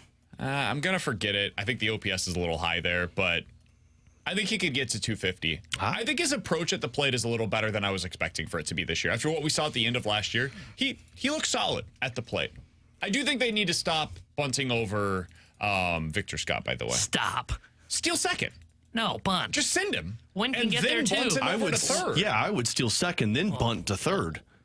Then you're talking about being on third with 1 out. And if you're going to do this, switch them in the order because you can then bunt over, like, the Mason Wynn is going to get on more often than Victor Scott is because he's just a better hitter at this point in his career. And then you can have Victor Scott sacrifice for Mason Wynn to move him over. And now you've got Brendan Donovan coming up to the plate. Do you know how the triple leadoff works? Yeah. I don't love as often as they're doing this the way that they're doing it. It's fine. I don't think it's necessary. I don't mind it. I would probably forget this too because I think the OPS was a little high. But he does look better at the plate. He still is a wild free swinger, and that's going to get him in trouble in spurts, but he does look more comfortable at the plate this year than he did last year. See, the loophole here is T-Bone didn't say if it was Major League or AAA, and so I'll say bet it because it's going to be AAA when they send him down to work on stuff. All right, bet it or forget it from the text line. 314-399-9646 is the Air Comfort Service text line from the 636. Guys, bet it or forget it. The Cardinals will have 3 players that make the All-Star game this year. At least 3 guys make the All-Star game. Forget it. Everybody gets in, so they'll have to limit the amount of people that get in. And the Dodgers are going to have at least 6 guys there, so forget it. They just should be the whole All-Star game. I think you'll get one. It should be the Major League Baseball versus the Dodgers. I think you'll get one pitcher. I would take the Dodgers. Dodgers and Braves versus baseball. That's what we should do. That would be fun. That would actually be a fun game. I would Rob, watch that. call me. I would watch that. I'll say one pitcher gets in and Brendan Donovan. I think Donnie gets in. Nolan Arenado's going to get in. Yeah. The fan vote. Goldie, maybe. First base is kind of a loaded position. There's this polar bear in New York that can wreck that. He doesn't do anything. And Olsen and Freddie Freeman. Yeah. I'll forget this. I think Arenado gets in. I don't know who the other position players. Donovan I like the Donovan one, but he'd have to be hitting. Depending on his home run number. Yeah, but those guys would have to play like ungodly to get Well, and in. I think Donovan could because being the leadoff guy, if you're talking about this offense thriving, you're talking about him being on base so much. Could. Yeah. Especially the catcher position is not as loaded in the National League. Yeah, I would still forget this, though. I would, too. I think it's I'm going to probably bet this. 2. I think they get one pitcher. Like, Helsley could totally make it. That wouldn't be a shock to anybody. Gotta start throwing gas again. True. And then I think Contreras has a really good shot to make it this year. I like the fact that he's already locked in. Once he gets on a roll, we know it could last, the next 6 weeks, and that could be able to boost his numbers enough to be able to get in. And even then you get Nolan Arenado. Even if I eat crow on the pitchers this season for the Cardinals, man, I'm going to love this Wilson Contreras all season long thing. All right, bet it or forget it. Matthew Liberatore will become a significant bridge reliever that significantly helps the Cardinals this year. I'm going to bet this. I think Matthew Liberatore has a chance to become a really important piece of that bullpen. We've talked about it before. I mean, he's got. I feel like if you get the right stuff from him, you could get like an Andrew Miller out of the bullpen. I mean, I know Andrew Miller was elite there for the longest time, but I mean, you've got the swing and miss stuff with Liberatore, and if we're talking about using him in one inning here and there, I'll bet this one. I think he's got the stuff. I think you found the role for him. People don't like it, but I think you found the role for him. Yeah, I would bet this, and I would I'm betting it, but I would like to amend it a little bit. I think he'd become a high leverage arm for the Cardinals. Kind of that mid area. Like if JoJo went down, I'm not there yet, but I think he could get to a spot where he could become their second best lefty in the bullpen. Granted, competing against John King's not hard. You know who I think he could become for them in their bullpen? Kevin Sechrist. I think he could kind of become Kevin Sechrist, and he could eat. Before or after the manager broke him? Before. He could eat like 2 innings at a time. Yeah. It wasn't really a bridge role for Kevin Sechrist. I think that was the plan, by the way, last night. He was warming for them, and it was during that. I think it was during the 7th inning, if I'm not mistaken. Yeah. I think he was going to go out there if Gibson got into significant trouble. He would have finished out that inning and thrown the next, but when he didn't need to go out there for that inning, they decided to turn to JoJo. Yeah, I think he can be really good out of the bullpen. I loved what I saw from him, and it's only been 2 games this year. I think he's been fine in these 2 games. I thought he was awesome last year down the stretch coming out of the bullpen. Last one here. Guys, bet it or forget it. The Dodgers 6 through 10 starters would be better than the Cardinals 1 through 5. Who is 6 through 10? So they'd have Dustin May. Oh, Walker sorry. Buehler. I thought you were talking lineup. Oh, no, sorry. Yeah. The 6 through 10 starters in their rotation are better than the Cardinals 1 through 5 starters in their rotation. So May, Buehler, Gonsolin. Kershaw, Gonsolin. Yes. Doesn't even matter who you say next. Yes. Sheehan. Yes. Better than every. Yeah. I would take that any day of the week. I think they're all better than your 2 through 5. I don't think they're better than Gray when he's healthy. I would take Walker Buehler over Sonny Gray when he's healthy. Well, Buehler, yeah. I guess he's the one I would. Kershaw, I just don't know because, Well, Kershaw's my number 2, and I would put him up against Miles Michaelis. The reason Michaelis. I say that is, he had a significant shoulder surgery. Let's not overlook that. It's still Clayton Kershaw, but, that thing is toothpicks and bubble gums. All of these guys have at this significant injury questions. Yeah, I know, but, Tommy John, that we see guys come back from that. Yeah, but if we're doing they're injured, well then obviously I would take the Cardinals because they're available. But if you're telling me full health on both sides, I would take the Dodgers right now over the Cardinals. Yeah. Alongside Tanner Hendrickson and Alex Ferrario, I'm Brandon Kiley. Coming up in 15 minutes, we'll get into the junk drawer, but next, somebody mentioned that we should expand the NHL playoffs. And if we did, let's let them all in, everybody. Your St. Louis Blues would be in right now. They wouldn't even be fighting for a spot. They would already have one. What's Alex think about that possibility? We'll talk about it next here on 101 ESPN.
Hey, it's BK. How'd you wake up this morning? Did you feel a little groggy, a little less energy than you once did? If you did, it might be a result of low testosterone. And my friends over at Victory Men's Health can help you out with that if that is indeed the case for you. Go over to one of their 4 great locations across the St. Louis area. They got one in O'Fallon, Missouri, another in O'Fallon, Illinois. And then they've got Town and Country, and their newest location is in Sunset Hills. Check out the exact locations by going to victorymenshealth.com. That's where you can read all about what they can do for you to unlock your inner champion today. Whether it's testosterone treatments, erectile dysfunction, weight loss, have you been trying over the years to be able to shed some of that unwanted weight? Over at Victory Men's Health, they have ways that they can help you out. You could potentially get more energy, more confidence. They can unlock that inner champion for you by going over to Victory Men's Health. Check out their 4 great locations and victorymenshealth.com.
Terra Hydric Zero Day Sports Center update driven by Johnny Londoff Chevrolet and Johnny Londoff Autoplex. The Cardinals beat the Padres last night 6-2. They'll be back in action tonight as they take on San Diego. 8:40 will be first pitch. Miles Michaelis on the mound for St. Louis. Yu Darvish gets the start for the San Diego Padres. And last night, the St. Louis Blues beat the Edmonton Oilers 3-2 in overtime to get a much-needed 2 points. They are back in action on Thursday as they visit the Nashville Predators. We'll have pregame coverage starting at 6 o'clock with Alex Ferrario and Joey Vitale. Then Joey will join Chris Kerber for Puck Drop at 7. This sports update driven by Johnny Londoff. Find your road shop 24/7 at londoff.com, londoffautoPlex.com. Are you kidding me?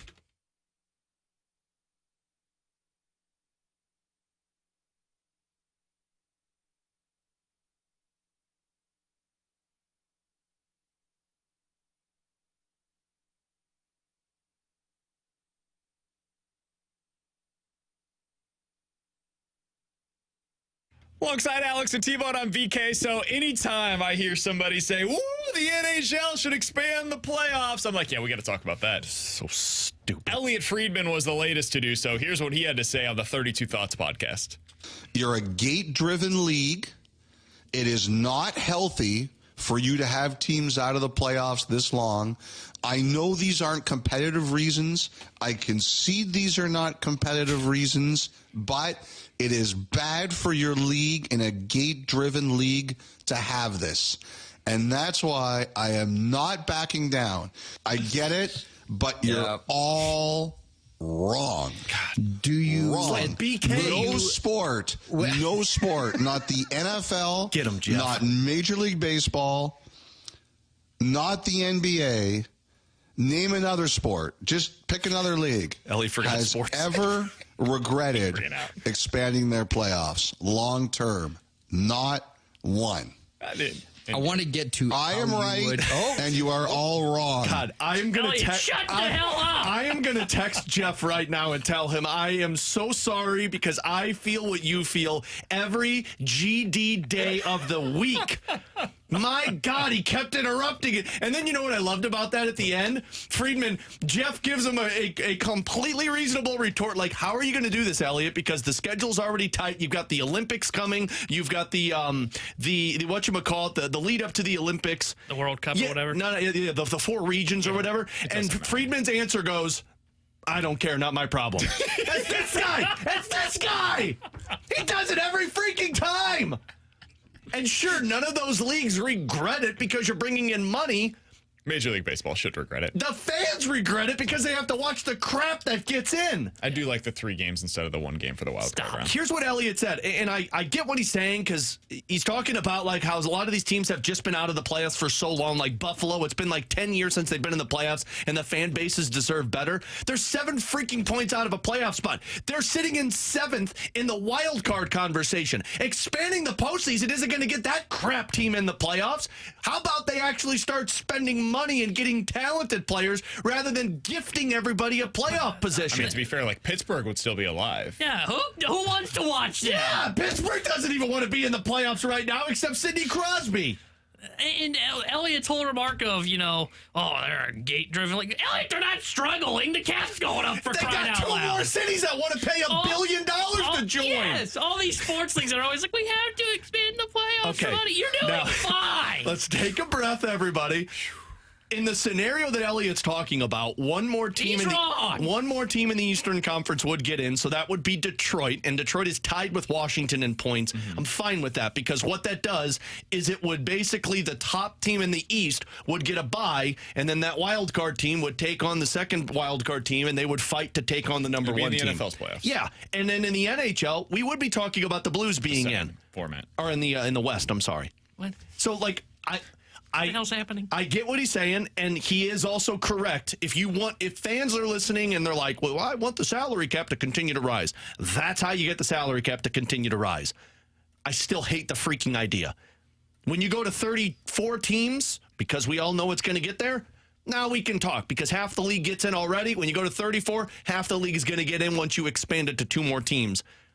I still just hate the idea of gifting teams a playoff position. Here's my biggest pushback against it. I don't really care either way, to be totally honest with you. Like, if they did this, we'd adjust the way that we talk about the wild card standings. Like, we typically do this where it becomes this huge deal, and then once you get into it, you're like, is it silly that these teams are getting in? Sure, but we can assess accordingly.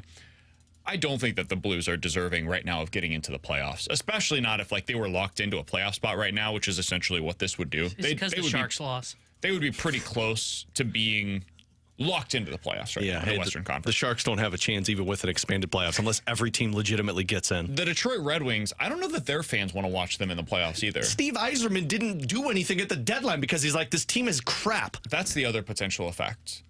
I would be curious what this would do to their trade deadline if you have more teams that think that they are in it longer at the deadline. This has been one of the things that's taken place in Major League Baseball. The same is true for the NFL as well. But I don't think GMs are going to be willing to give up assets because they realize that even if we get in, our team is not good. And if we just fall into a playoff spot... I'm talking about sellers. Because the teams that we're talking about that are in this middle portion of the NHL, a lot of them were either in the lower group or the middle at the deadline as well. And so these are the teams that are sellers, typically. They are giving away assets to the real contenders. I think you always see those bottom dwellers sell, though, right? Sure. I'm talking about Detroit. I'm talking about St. Louis. I'm talking about Pittsburgh. Like those teams that are in this muddied middle, what you could have happen is the actual buyers, the real contenders, end up having fewer options at the deadline. Like maybe you have fewer sellers, and that's not necessarily a good thing for the NHL either. You want the trade deadline to be this like exciting event in your league. For the NHL, it normally is. For Major League Baseball, it normally is.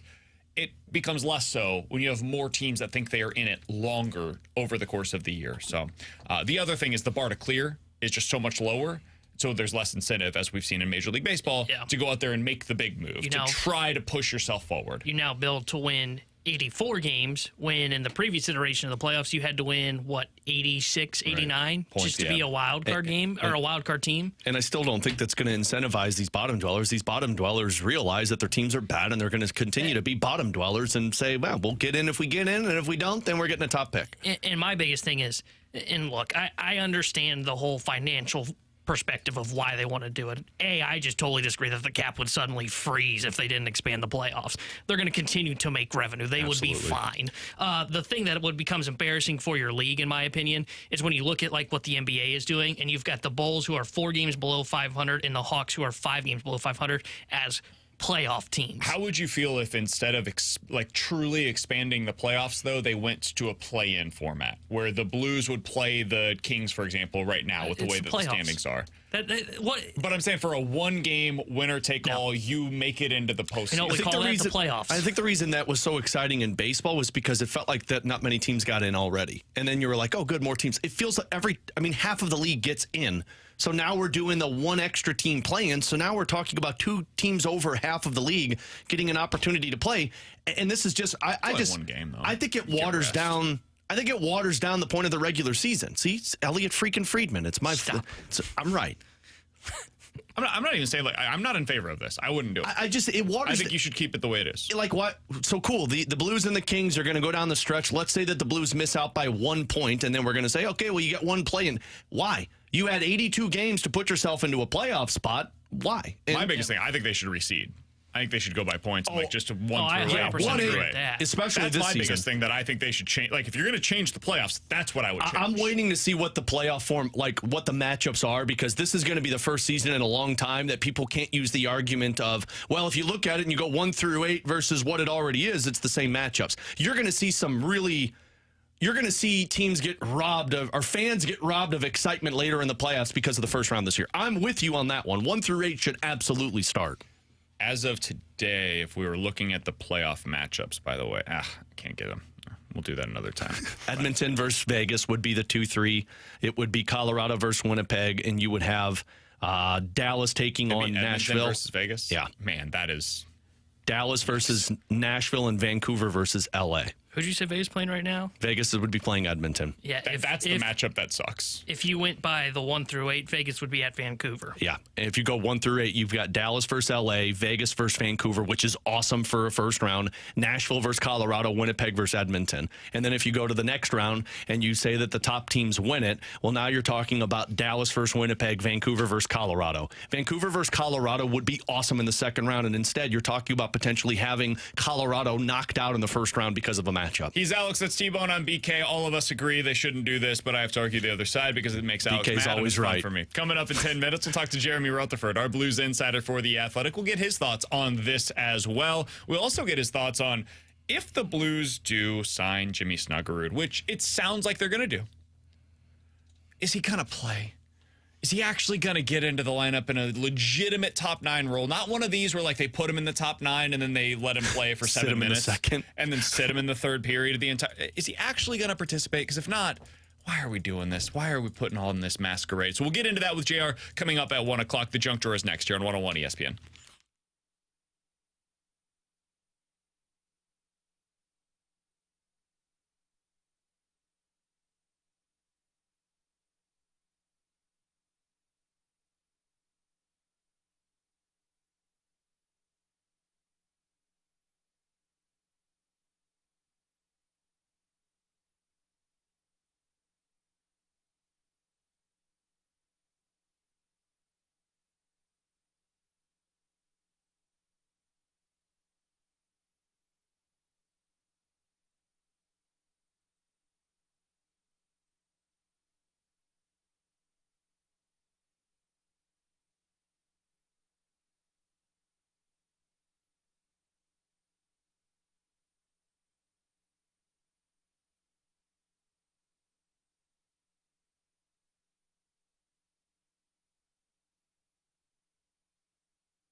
All right, boys, I've got the list of the new concession items at Busch Stadium for this year. You ready for it? It's one of my favorite things that we get every single season right around this time of the year. T-Bone's about to get his hot dogs.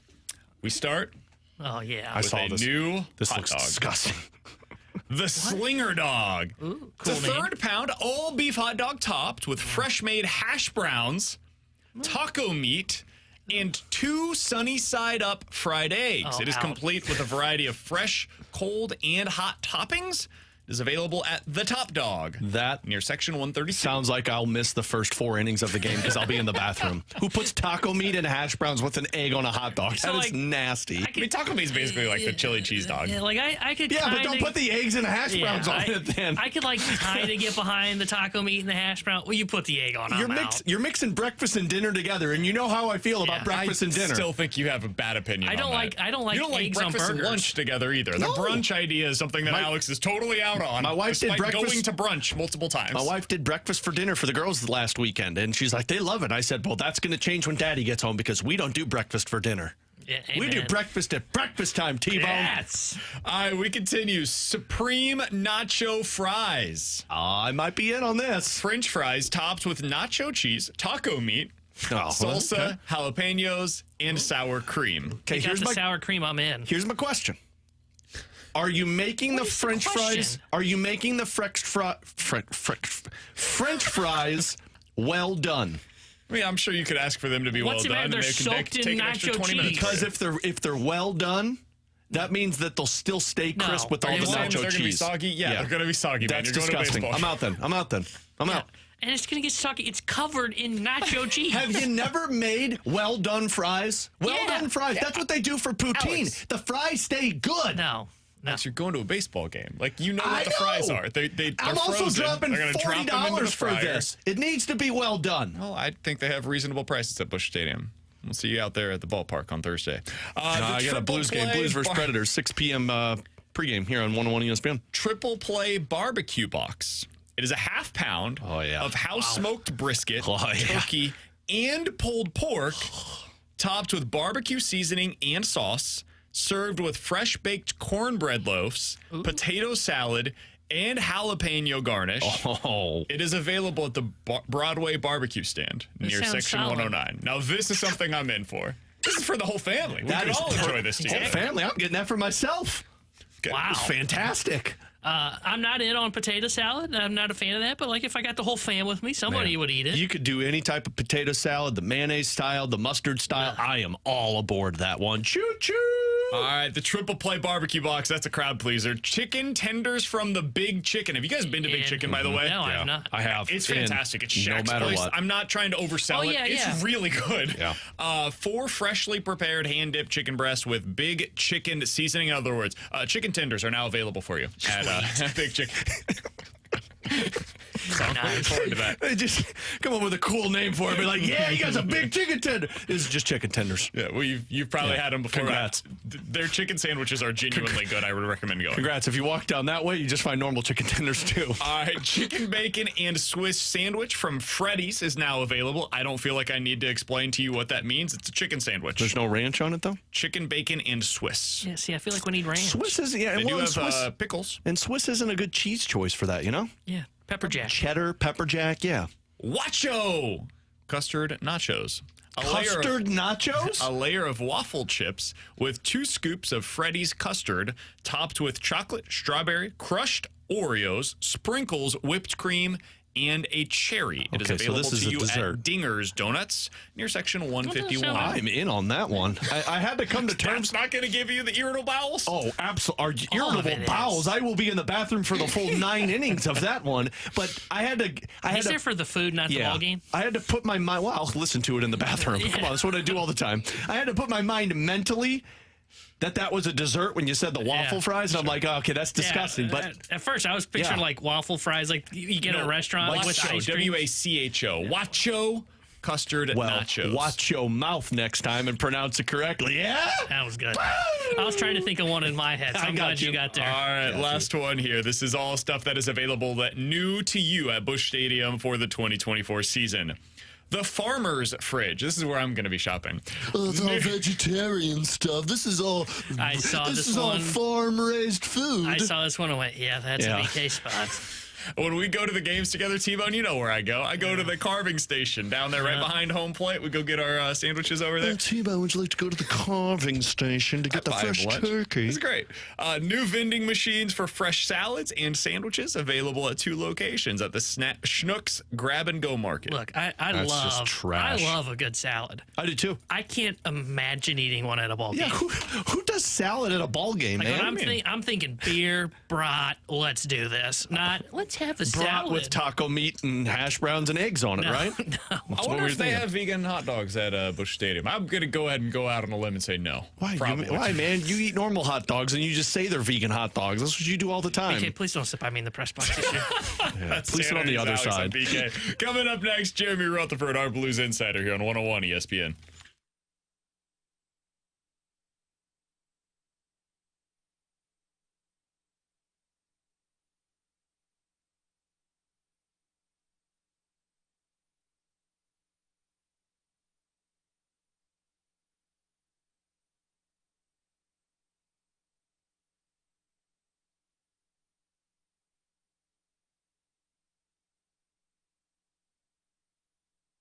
Well, you hear me complain about the food that BK's bringing up. What you never hear me complain about is Ted Drew's famous frozen custard, because whatever you get there is incredible. They are open for the 95th season off of Chippewa, a St. Louis tradition since 1929. And as you're going to be going down to those ball games, you know afterwards, even before, you stop by Ted Drew's and you make it a whole day of it. I love getting to do this with my daughters now. I used to do it with my parents on Fridays. We'd go down to Ted Drew's, talk about our week, enjoy the frozen custard, and just sit and enjoy the weather. And now my wife and I do that with our daughters. And you can start those traditions as well. 95 years and 4 generations of families have been serving St. Louisans that famous frozen custard. And while you're out there, go check out their gift shop across the parking lot on Chippewa. You can find all of the Ted Drew's apparel, the T-shirts, the hats, the drinkware, the gift cards. It's also Route 66 and St. Louis themed items. Everything you want is out at Ted Drew's. So make it a whole weekend for you and the family and friends.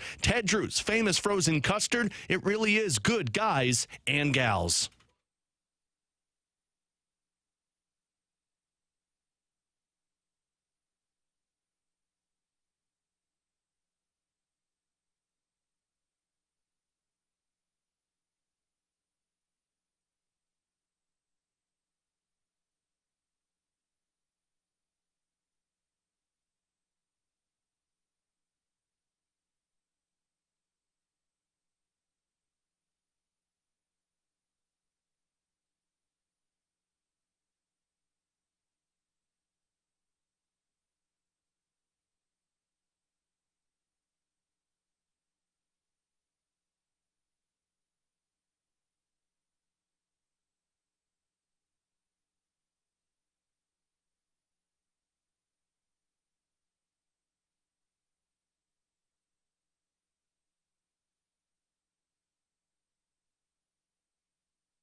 Alongside Alex Ferrario and Tanner Hendrickson, I'm Brandon Kiley. So we just went over some of the food offerings that are going to be available to you that are new at Busch Stadium in 2024.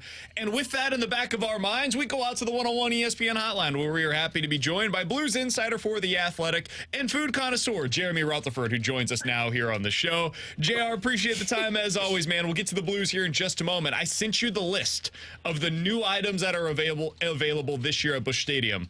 Which one appealed to you the most?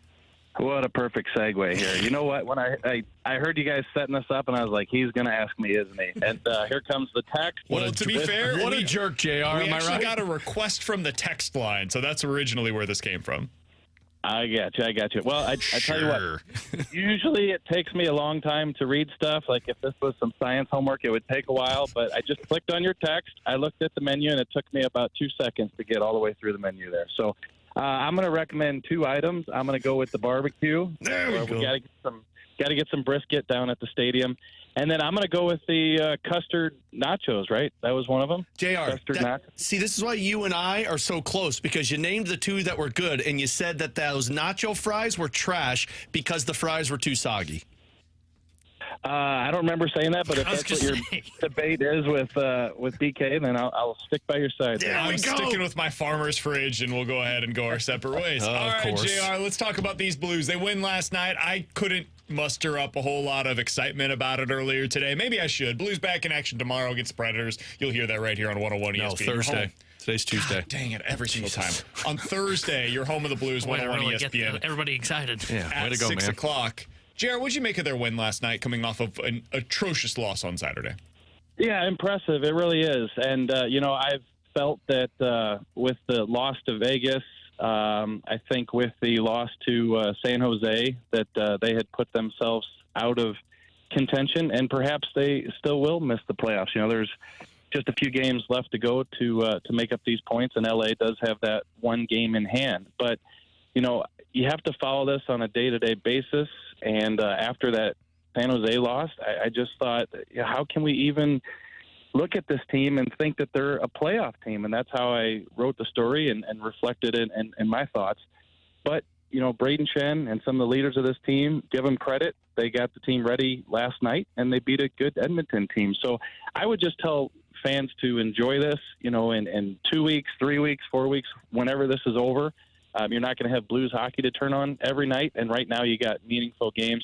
And I will say this, for the people who are giving me the gears about saying that they're out of the playoffs, my 11-year-old son came into my bedroom this morning when I was waking up, and he said, "Dad, they won. You said they were done. What's going on here?" That away, Eli.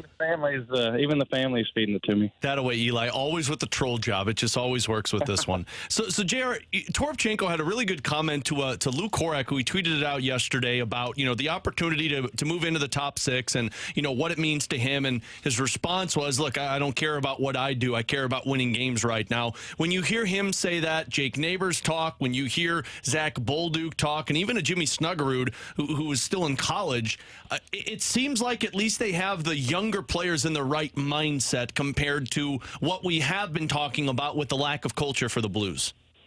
I think so, Alex, and I think I can give that a little bit of context. Like, people might hear that and say, well, those are young players, and, they're going to just sit where they belong and say the right things and give the cliche answers. And, listen, I've been interviewing a lot of those types of players over 19 years, young Blues players coming in, saying the right things.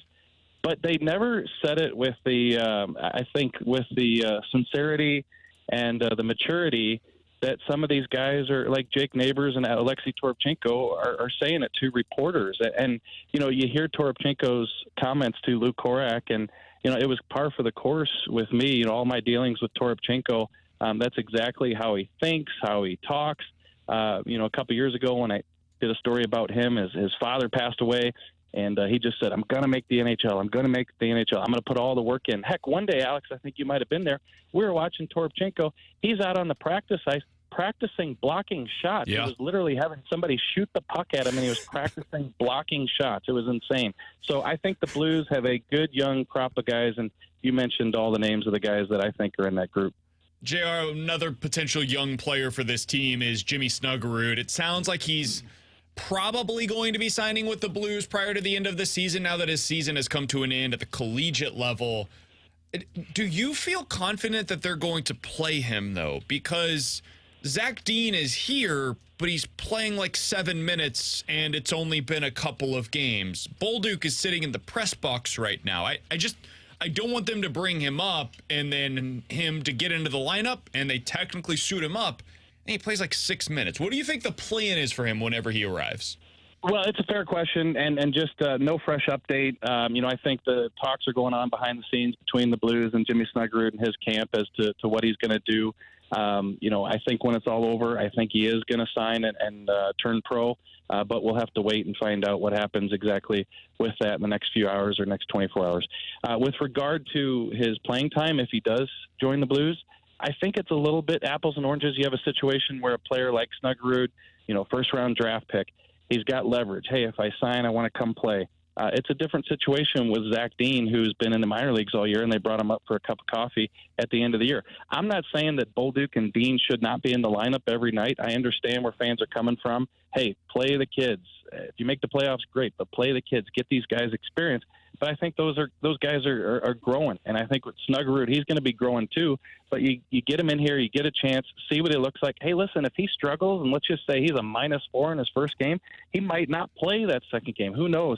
But I think they want to get him in here, see what he looks like, and take it from there. JR, final one for me, and this is a couple of friends that texted me this question after their win last night, and they said, look, for a Blues team that might make the playoffs, might not make the playoffs, is it? They use the word detrimental. I feel like there's a better word to use for it, but is it bad for the future of the Blues in terms of making changes in the offseason if this team does make the postseason? Basically, will it convince them that they're better than they are? Yeah. Yeah, I don't think so. It's fair. Yeah, it's fair, but I don't think so. I think Doug Armstrong has the pulse of what this team has and what it doesn't have. And, you can make the playoffs, lose in the first round. Everybody's going to be proud of the team for sticking with it and getting through the end of the season and somehow squeaking into the playoffs. But that's not going to change one iota of Doug Armstrong saying, okay, well, we don't need to make this move because we made the playoffs. If I were a Blues fan, I wouldn't be in any fear of that happening. JR, appreciate the time as always, man. People can read your great work over at The Athletic. They can find you on Twitter at JP Rutherford as well. We'll talk with you again next week, my man. Yeah, Kelly Chase, in his own words, a piece coming up on his cancer battle and the charity hockey game coming up this weekend at Centene. So we let Chaser put something in his own words, and that'll be up at The Athletic this week. That'll be up later this week, JR? Yep. Awesome. Looking forward to that. We'll certainly link people over there as well. Appreciate JR's time as always. He joins us each and every Tuesday here on BK and Ferrario. Alex, we didn't get to this too much earlier, but I do want to reiterate, what JR said there, and I understand where he's coming from, and he's not wrong at all. If you get a -4 out of Snuggerud in his first game, he has a couple of bad turnovers, maybe he sits in a second. That can't happen. If you're going to commit to the idea of Jimmy Snuggerud being a part of your team the rest of this season, man, I understand you're in the midst of a playoff race, technically, and that's what makes this really complicated for the Blues, is that they did beat Edmonton the other night. That complicated this issue even more.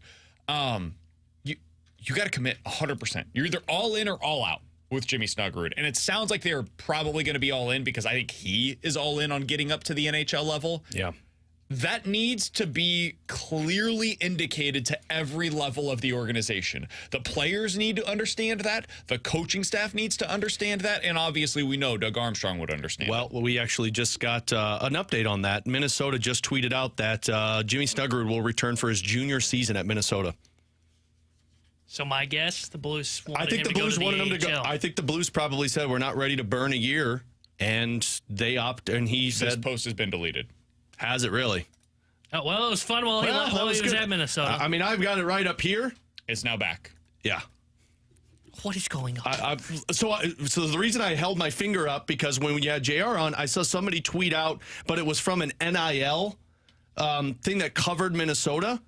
And I'm like, okay, well, I'm not going to bite on this one yet. But the Minnesota men's hockey just tweeted out, 2-time All Big Ten forward Jimmy Snuggerud will return for his junior season at Minnesota.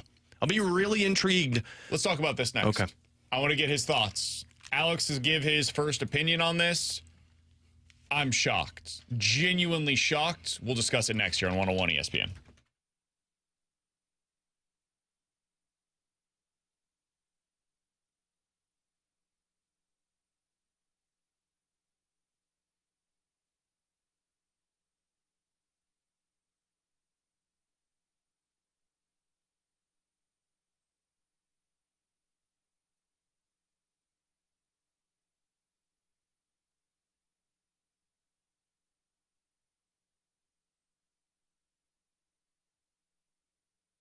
Alex Ferrario with you to talk about my friends at Classic Air Care. Have been making people comfortable since 1926. And when it comes to Classic Air Care, you know you're getting the best customer service for your HVAC system. And I talk about this because I've been using Classic Air Care from our first house that we had 6 years ago to the one that we have right now. We're on a maintenance program with them, which means they come out whenever there's issues. And, of course, 2 times a year to check the unit, take care of the unit, tune it up. And if you don't believe me talking about this, my dad uses them, but you can also check out the 4.8 Google review ratings. They've got hundreds of different reviews from people who use Classic Air Care, like this one from Beverly. Jack was very knowledgeable, honest, and professional. I felt comfortable that there was someone looking out for my best interest. Get somebody you trust for something as important as your HVAC system. Give them a call today. Tell them Alex Ferrario sent you, and check out their financing options for a new HVAC system, their maintenance program, and get with people that take care of your HVAC unit. It's Classic Air Care,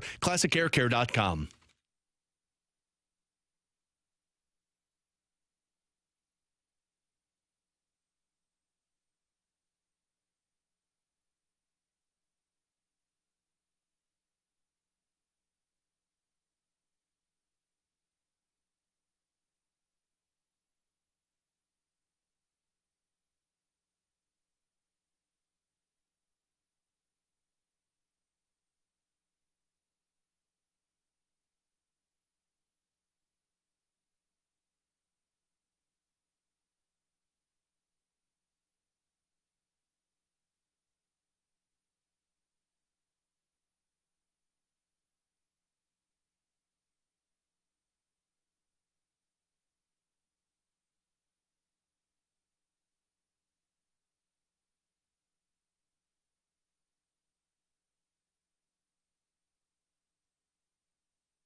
Breaking news for the St. Louis Blues. Jimmy Snuggerud, their first-round pick from a year ago, has decided he will return to Minnesota for his junior season. Now, Alex, you were mentioning this during the break. Technically, he could still go pro. Not this year, but at some point over the summer, he could technically sign with the Blues and forego his junior season. Basically, what he announced today with this announcement from Minnesota, he will not be going pro by the end of this season for the St. Louis Blues. Right. That is what this acknowledges. And then we'll see what happens over the summer. This surprises me. My initial takeaway is I thought that everything seemed to be trending towards Jimmy Snuggerud being a Blue either by the end of the day today or by midday tomorrow. Something changed, or that was never the case. One of those two things. All of the reports indicated that he was likely to sign here in St. Louis, and so I find it to be interesting in that I don't know what happened there. Why is he not a St. Louis Blue? Is it as simple as he decided after thinking about it a little bit more, hey, I've got unfinished business. I want to lead Minnesota to a Frozen Four. It's something that I was not able to accomplish this year. I want to go back. I'm, 19, 20 years old. I want another year of experience at the collegiate level. The NHL is always going to be there for me. I'll go work on my game for another year while trying to lead this program to the Frozen Four. That would be totally reasonable if that's something he would like to do, and that's where this came from. Other alternatives, though. And I'm curious where you're at on this, Alex. Yeah, sorry, buddy. Go ahead. Maybe the Blues said, hey, we're in the midst of a playoff race, and we just really can't commit to playing you at the NHL level right now. We'll sign you, send you down to the AHL. You could be a part of their playoff push. Is that something that interests you? Maybe you said no. The last one here. Maybe they decided, hey, listen, it's not worth it for us to burn this year of you playing at the NHL level right now. And he said, fine, then I'll just go back to college. I'll just go back to college for another year. If you're not going to play me now, that suggests that you're not willing to commit to me full-time next year either. I'll just go back to college and we'll see what this thing looks like at this time next year. So I think those are pretty much the possibilities as to how and why he got to this level or this decision. Alex, where do you fall on this? I'm very surprised because, all the reports that were coming out said that the plan was he was signing within 24 hours after his team was eliminated. And I listened to a long interview that he did with a sports reporter out in Minnesota. It was him and his dad, of course, former NHLer, and they were talking about his season. And, hearing Snuggerud talk, you could tell that there was a passion to try and win a national championship with Minnesota. So I have to imagine a gamer like him who was a part of the Frozen Four, then the next season you lost in the second round of the tournament. There's got to be a drive to say, you know what, I got to get at least back to the Frozen Four before I call it. But that tease of the NHL is always there. I have to imagine, and I've heard no reporting on this, that some of this was also hey, we don't want to burn a year of your entry-level deal for a team that might or might not make the playoffs. We want you to go to the minors, and you got to imagine kids right now, like they know how this works. I burn a year, I get closer to free agency, and I get my money. Here's the one thing I will tell people to keep in mind for everyone that's frustrated with Snuggerud not signing right now. Logan Cooley did this same thing last year. He said at the end of the season for Minnesota, hey, I'm going for one more year back to the University of Minnesota. I want to win a championship. And then he went to training camp because you're eligible to go to training camp with the team. And at training camp, he told the reporters that the moment he put that jersey on at the development camp, it changed his decision. And then he signed with the Arizona Coyotes, and look at him right now. I'm not saying that's going to happen with Jimmy Snuggerud, but it happened to a former teammate of his. Here's what their post said last year at this time, Alex, to your point on that. And I want to hear your full thoughts on this beyond. Hobie Baker finalist Logan Cooley will return for his sophomore season with the Gophers. 92 is back. It was literally the exact same post, same graphic, same language, like everything said the exact same thing. This time last year was on May 19th of 2023 when they announced that Cooley was going to be returning. Yeah. So, and the Blues just put a post out from Doug Armstrong that says, after talking to Jimmy and his family the past couple of days, the organization fully supports his decision to commit to another season at the University of Minnesota. We look forward to watching his continued development towards becoming a solid contributor to the Blues in the future by playing a lead role for the Golden Gophers. So as much as people are going to be like, oh, the Blues didn't want to take his service time and they wanted to manipulate, this really could have been Jimmy Snuggerud saying, I want one more year of this. But Logan Cooley just did this. And things change the moment you put that NHL jersey on. And if he couldn't get it done now, and in the offseason he's at training camp with the team, and this team looks like a team that can compete next season, your mind can change pretty quick in terms of, oh, wait, I can get $800K for the next 3 years and start my NHL career. So I'm not fully done with the idea of Snuggerud playing next season with the Blues, but it's not a bad thing for him to go back to Minnesota. It's just tough for the Blues in the position that they're in. So I am curious. I don't have enough knowledge on this subject to speak to it, Alex, but there are a lot of texts that say something to the effect of, is it possible that he got a massive NIL deal? It's very possible. To Minnesota. I don't know how that works. I can't speak to NIL in college hockey. I can tell you I'd be pretty surprised if he got an NHL salary equivalent in NIL on the college hockey side. That rarely happens in college football. I mean, he was potentially going to be making $700,000, $800,000 for the Blues next year. Yeah. There are college football quarterbacks that you're very familiar with that are not making that. So if you're not getting that at the college football level, again, I'd be really surprised if Minnesota is putting that much money towards their hockey program. I suppose it's possible. Maybe they just have a massive donor that came in and said, I'm funding $1 million towards him being on the hockey program next year. Again, I would just be very surprised by that. And I would be too. I don't think this has any NIL side of it. I'm not sure the NIL for the hockey side has that much money to commit to a player like that. Snuggerud doesn't seem a guy that would be swayed towards the money. It's possible. I mean, it's very possible. Money talks for everybody. Here's the thing, too, though. And understand that this guy is born and raised in Minnesota. His dad played for the Golden Gophers. His brother played for the Golden Gophers. He's playing for the Golden Gophers. The captain of Minnesota just signed an entry-level contract to go play for Boston. So the captain of Minnesota's gone. My guess is this is going to be the most veteran player on that roster. You're talking about being a captain for a team that could potentially be a Frozen Four next year. He's eligible to play in the World Juniors for one more year. The Blues might honestly have looked at him and said, our team isn't going anywhere right now. We're still trying to build. Go be a captain, because remember, he went back to Minnesota last year because he said he wanted to work on his leadership ability. Go back and be a captain. Go back and go do one more year of World Juniors where you just won a gold medal and scored 5 goals in 6 games. Go be the best player on Minnesota next season. So next year, when the Blues are hopefully in a position to push for a playoff spot better than where they're at right now, we'll burn that year of your entry-level contract next season, and we'll put you on a team that might actually do some damage in the playoffs. I do think, and we got this text as well, guys, what does this do for the team's plan for next year? It feels like this could be significant in that regard. I don't know if it's as big of a deal as maybe we're going to make it out to be for their plan for next season. The Blues have said all along, Doug Armstrong has been very consistent about this, and I respect his transparency, honestly, is, hey, listen, we're in a 2 to 3 year rebuild. We're in year 2, basically, of that. Maybe year 1, depending on how you looked at last season. They weren't planning to be a Stanley Cup contender next year. It's not really the way that Doug Armstrong has been operating.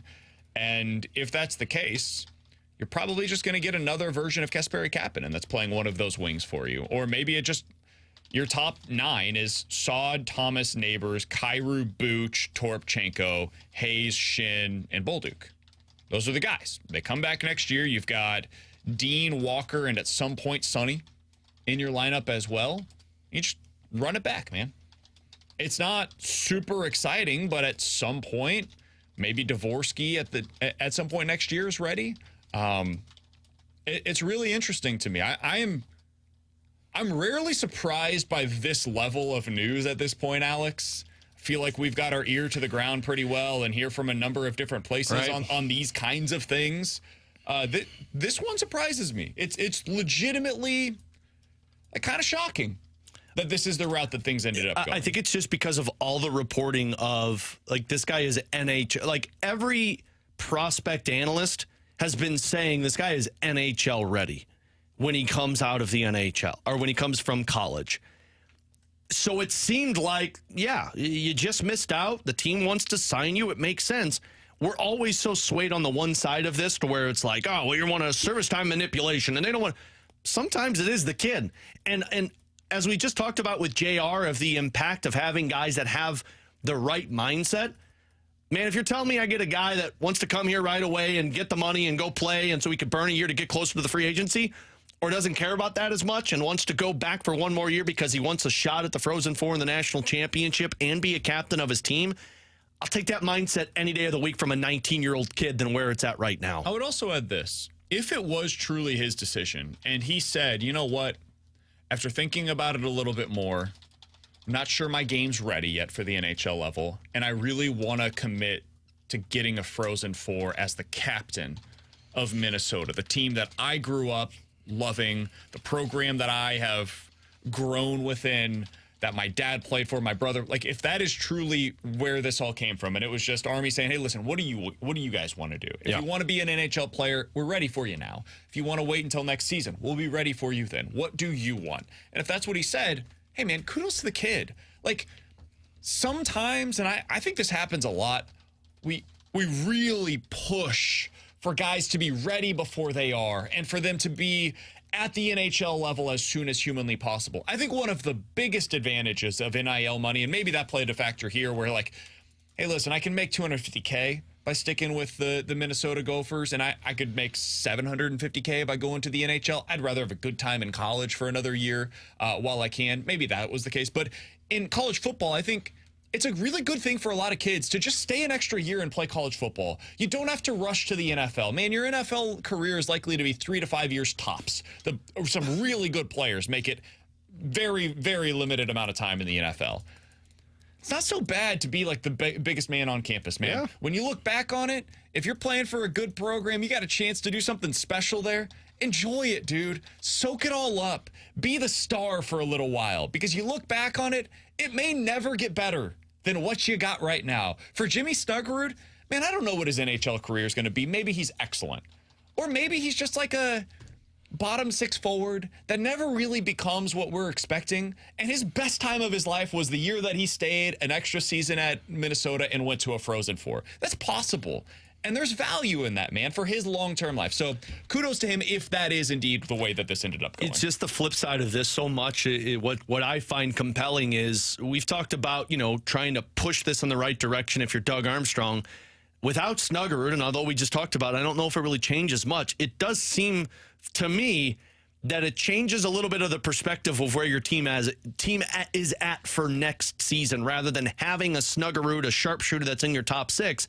Now you don't have that. Are they going more development than they're worrying about pushing for a playoff spot? That's kind of where my mindset is at right now for the Blues. He's Alex Ferrario. That is Tanner Hendrickson, and I'm Brandon Kiley. If you guys missed the news that we're reacting to, Jimmy Snuggerud, has decided to return to Minnesota for his senior year. That is the news today. As Alex mentioned, though, there is a bit of a caveat to that, as last year we saw a similar type of announcement coming from Minnesota, the same program, same graphic and everything, same language, where it said that Logan Cooley was going to return this year, and he decided to stay, or he decided to go to the NHL. Real quick, Luke Hort just tweeted out a statement from Jimmy Snuggerud. It says, "I'm excited to announce I'm coming back to the University of Minnesota next season. It was a tough ending under the season. I feel like we have unfinished business to accomplish. I'm committed to this team and excited for the opportunity next year with the Gophers. I watched Brock Faber come back for his junior year, and I feel like I can take the same path as Brock to the NHL and help the Gophers win a national championship."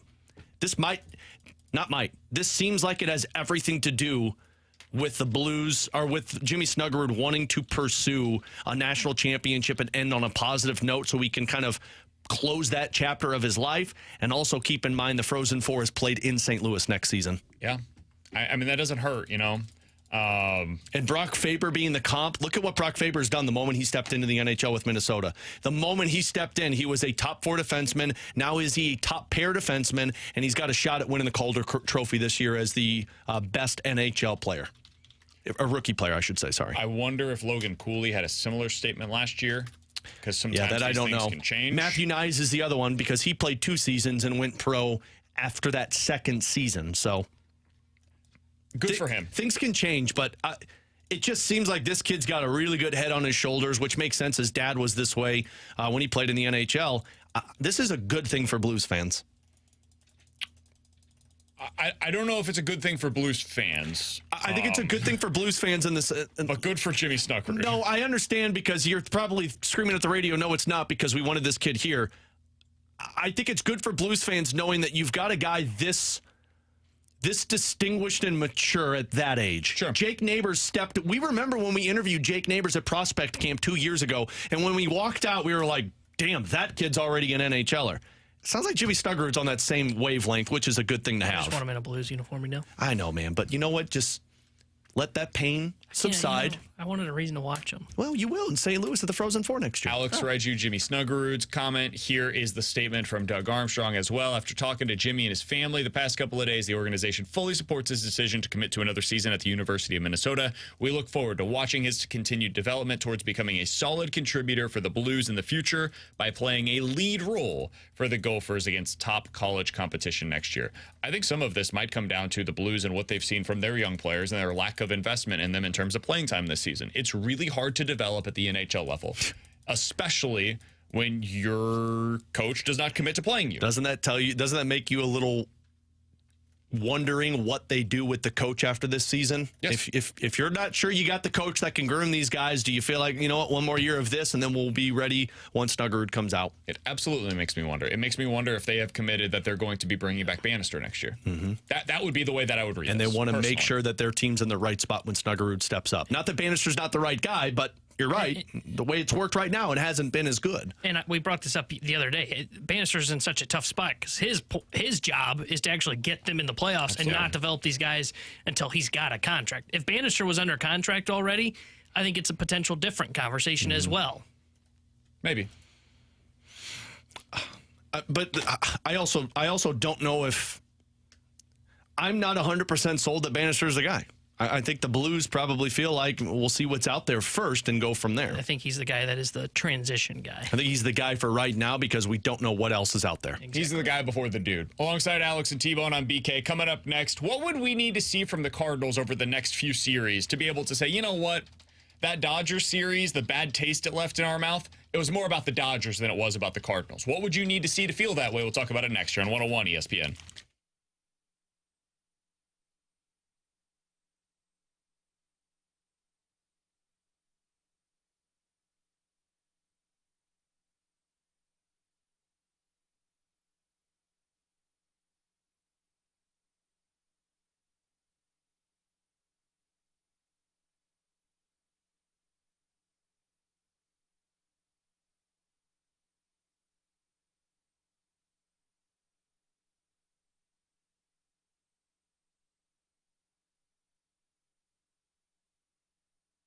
With Alex Ferrario, I'm Brandon Kiley to tell you about our friends over at Green Envy Lawn Care. Alex, I had a buddy the other day come over and he saw our house, looked on the outside, saw our green lawn. He remembers what it looked like when we first moved in. He said, dude, what did you do? He said, I did nothing. I just called the right guys over at Green Envy Lawn Care. You can do the same. They'll take care of the lawn for you. I don't have as much time on my hands as I once did. I got a baby boy running around the house. So Green Envy Lawn Care makes it easy for me. They put down the seed in the fall. They're doing the fertilizer right now. Alex, people in our listening audience right now need to give them a call. You talked about all that stuff that's been laid down, and look, with all the rain that is coming right now, we just got it yesterday. That means if you're not using Green Envy, you are going to have a ton of spring weeds. Use Green Envy because the product that they use takes care of that to make sure that there's no extra charge for weed touch-up or reapplying weed control when you're a customer at Green Envy. They take care of crabgrass. It's licensed professionals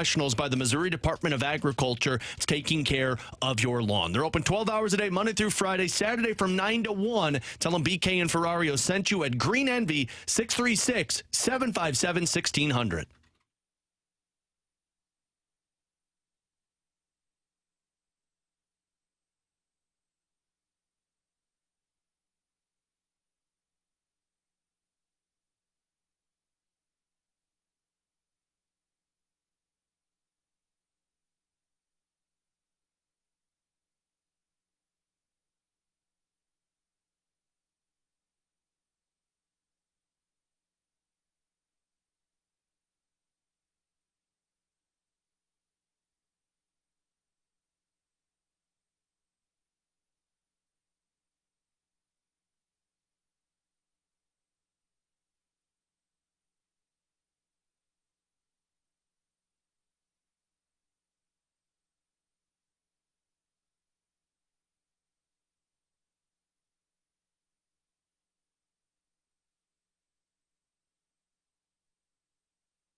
Tara Hendrickson here with a SportsCenter update brought to you by Saliga Heating and Cooling. The big news out of the NHL for the St. Louis Blues. Jimmy Snuggerud and Minnesota Gophers hockey have announced that he will be returning to the University of Minnesota for his junior season. He will not be signing with the St. Louis Blues.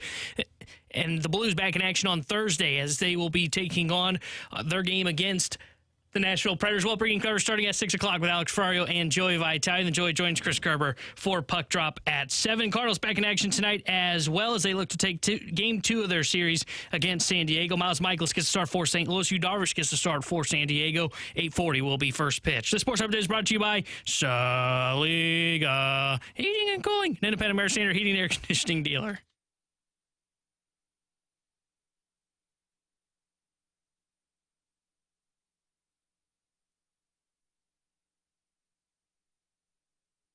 Alongside Alex and T-Bone, I'm BK. T-Bone's going to sit this one out after a tough go of it. Put an ice pack up on that brain. Yeah, it's bad. Alex, turns out the Dodgers are really good. What? So here's what their offense has produced in terms of runs with scored that crap team in each game so far this season. 5-11, they lost. 7-6, 5, 5-8. They have not scored fewer than 5 runs in a game so far this season through 7 games on the year. They've gone up against San Diego, St. Louis, and San Francisco in those 7 games, or 7 games respectively.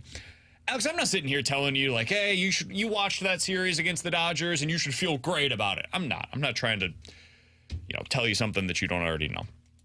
But if the Cardinals do get this thing turned around a bit, and they look better again today, potentially. And then, they win 2 out of 3 against Miami. And they win 2 out of 3 again against Philadelphia. There is going to eventually come a point in time, again, if they keep winning, that's the basis of this entire question, where I will ask the question, are you ready to say that the Dodgers series was more of the outlier and the rest of what we have seen is more of what we should be expecting from the Cardinals in 2024? At what point will you be comfortable acknowledging that possibility? We're not there right now. No, after one God, game, no. we are certainly not there. But where do you think you'll feel comfortable saying after that? one game with a young pitcher on the mound too, to keep in mind? But no, the Diamondback series, once that one is done, is when I'm ready to at least somewhat evaluate this team. We always talk about it, like Claves is his flag day. I'd like to see at least the first month of the season to start to feel really good about this. But once you end that Diamondback series, to me, I'm going to get a really good idea of where you're at, because that's a really good stretch of teams that you're going up against. You just saw what the World Series top peak competition looks like. And you were short. And 3 of the next 4 teams are all playoff caliber teams. Whether you think San Diego is or not, they've got the talent players on it. You're going up against Yu Darvish and Joe Musgrove. Those are 2 good pitchers. Then you've got the Marlins. They're kind of a fringe playoff team. You should sweep that series. But then you've got the Phillies and Diamondbacks.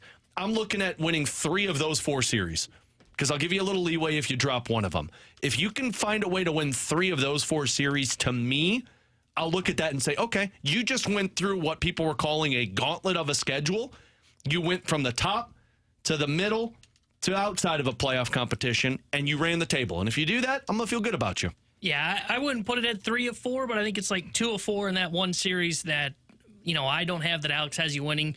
You lose that because of like one game and it's a close series. Like if Zach Wheeler shoves in the game on Wednesday, I don't even know if that's when he's projected to start or not, but let's just say him or Nola start and they shove and you lose that game 1-0. All right, yeah, you lost the series to the Phillies, but you know what? You held your own. I'm going to feel pretty good about it.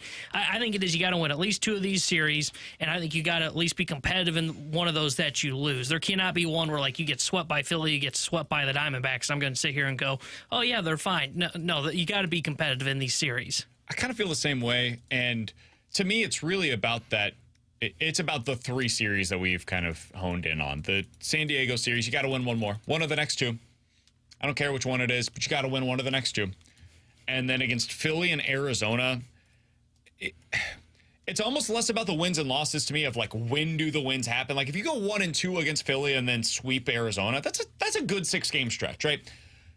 It's also about the competitiveness. Like how do you look? When you go up against Aaron Nola and Zach Wheeler, is your offense competent? Does it look like an offense that could go up against them in the playoffs and score 3 runs? Because if the answer is no, well, then that goes back to our conversations about, well, you can't win with offense in the playoffs very easily. And now the pitching needs to be able to shine through. So a lot of it is like, are you consistently seeing this improved defense? That's a big deal. That travels. Defense will show up most of the time for 162 games, as long as you've got the right guys out there. Are you seeing quality at-bats? Brendan Donovan, does he look like he's back on track? Was yesterday more of an outlier, or was that what we're going to see from Donnie going forward? Does Gorman get things going? Was Arenado, was yesterday the day that it clicked for him? Like, these are the kinds of things that you'll be kind of looking for to evaluate over the next 10, 12 games. I do think you need to win one more against San Diego. And then I think you need to win 4 out of 6 in any way against Philly and Arizona. And against Miami, you just got to be the better team. Like, whatever that series looks like, you got to be the better team in that one. At that point in time, after that Arizona Diamondback series, so mid-April, 2 weeks from now, 2 weeks from today, I think we should have a pretty good understanding of, was the Dodgers series the series that would portend the end of the Cardinal season, essentially? Or was it the outlier, where you were just going up against the Monstars, and sometimes that happens. They're going to make everybody look bad, especially pitching-wise. Yeah. Is it odd if I say, like, there is one player that I do need to see pitch well in that series or in that stretch? Because he'd probably get, 2, maybe 3 starts? Michaelis, yeah. Michaelis has to be better. It's a huge start for him today, man. He's got to get back on track. Yeah. And Give me innings. And I know it's like, well, how can you put that much pressure on one guy? Because the Cardinals did that. Mm-hmm. The Cardinals said, hey, this is our number 2, when everybody else on the outside was saying, no, it's not. And look, Michaelis talked a big game against the Dodgers and got rocked doing so. He's got to be the guy that ends up riding the ship for this rotation for you to at least feel really comfortable with it. That is Tanner Hendrickson. He's Alex Ferrario. I'm Brandon Kiley. Coming up next, we're going to hit the rewind here on 101 ESPN.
Hey, if you missed anything from today's show, be sure to check it out on the podcast page, 101ESPN.com, and the free 101 ESPN app is where you go to find it. It is all presented by Dobbs Tire and Auto Center. Hey, coming up on Thursday, we're going to be broadcasting live inside the Budweiser Brewhouse at Ballpark Village. Our opening day broadcast brought to you by Swiss Air Heating and Cooling, Holiday World and Splash and Safari, and by Budweiser. So we'll see you guys out there for the Cardinals opening day.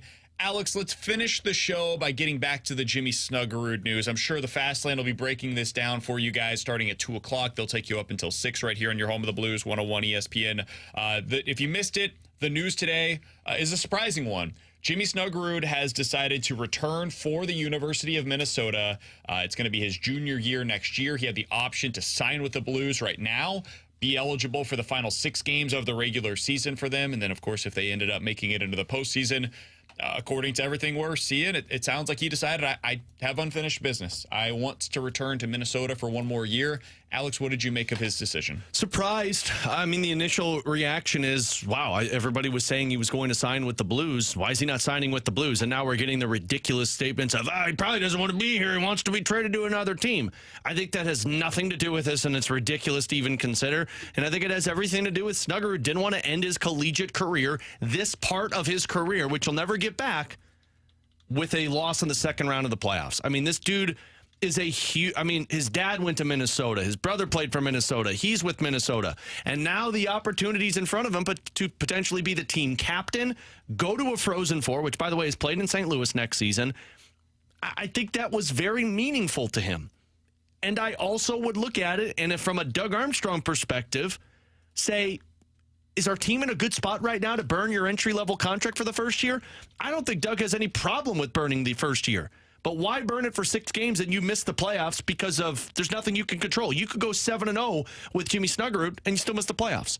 Why not wait a year, let him go back and be awesome for his 3rd year, and then hopefully this team's in a better position to push for a playoff and burn that first year of his entry level for 5, 6, 7 games and put him on a team that's competing for the playoffs. I think that is where this all kind of came to, and the Blues just said, you know what? It makes more sense for you to continue to develop rather than just throw you into a team that's not doing anything right now. I'm going to read you some numbers. 10, 11, 11, 11, 13, 9, 5, 15, 13, and then in the press box. Those are minutes played by Zach Bolduc since coming up to the NHL level.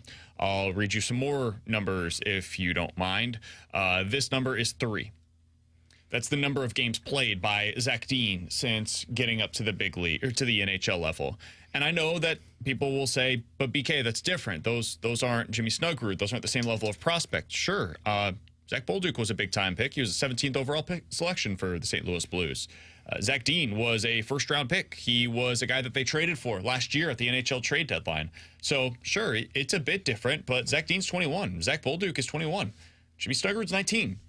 I'm not positive that he was going to get significant playing time down the stretch this year. I know we all wanted him to, and we all believe that he is NHL ready, and that shot is hard to ignore. But Zach Bolduc has a good shot.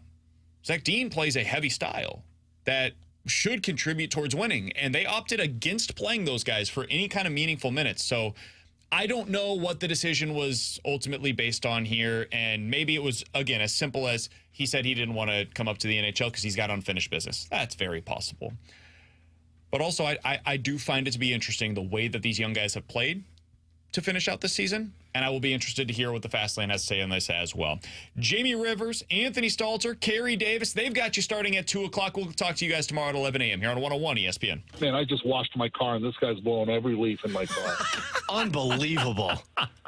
Oh, man, you have no idea. I'm on my way back to the car wash.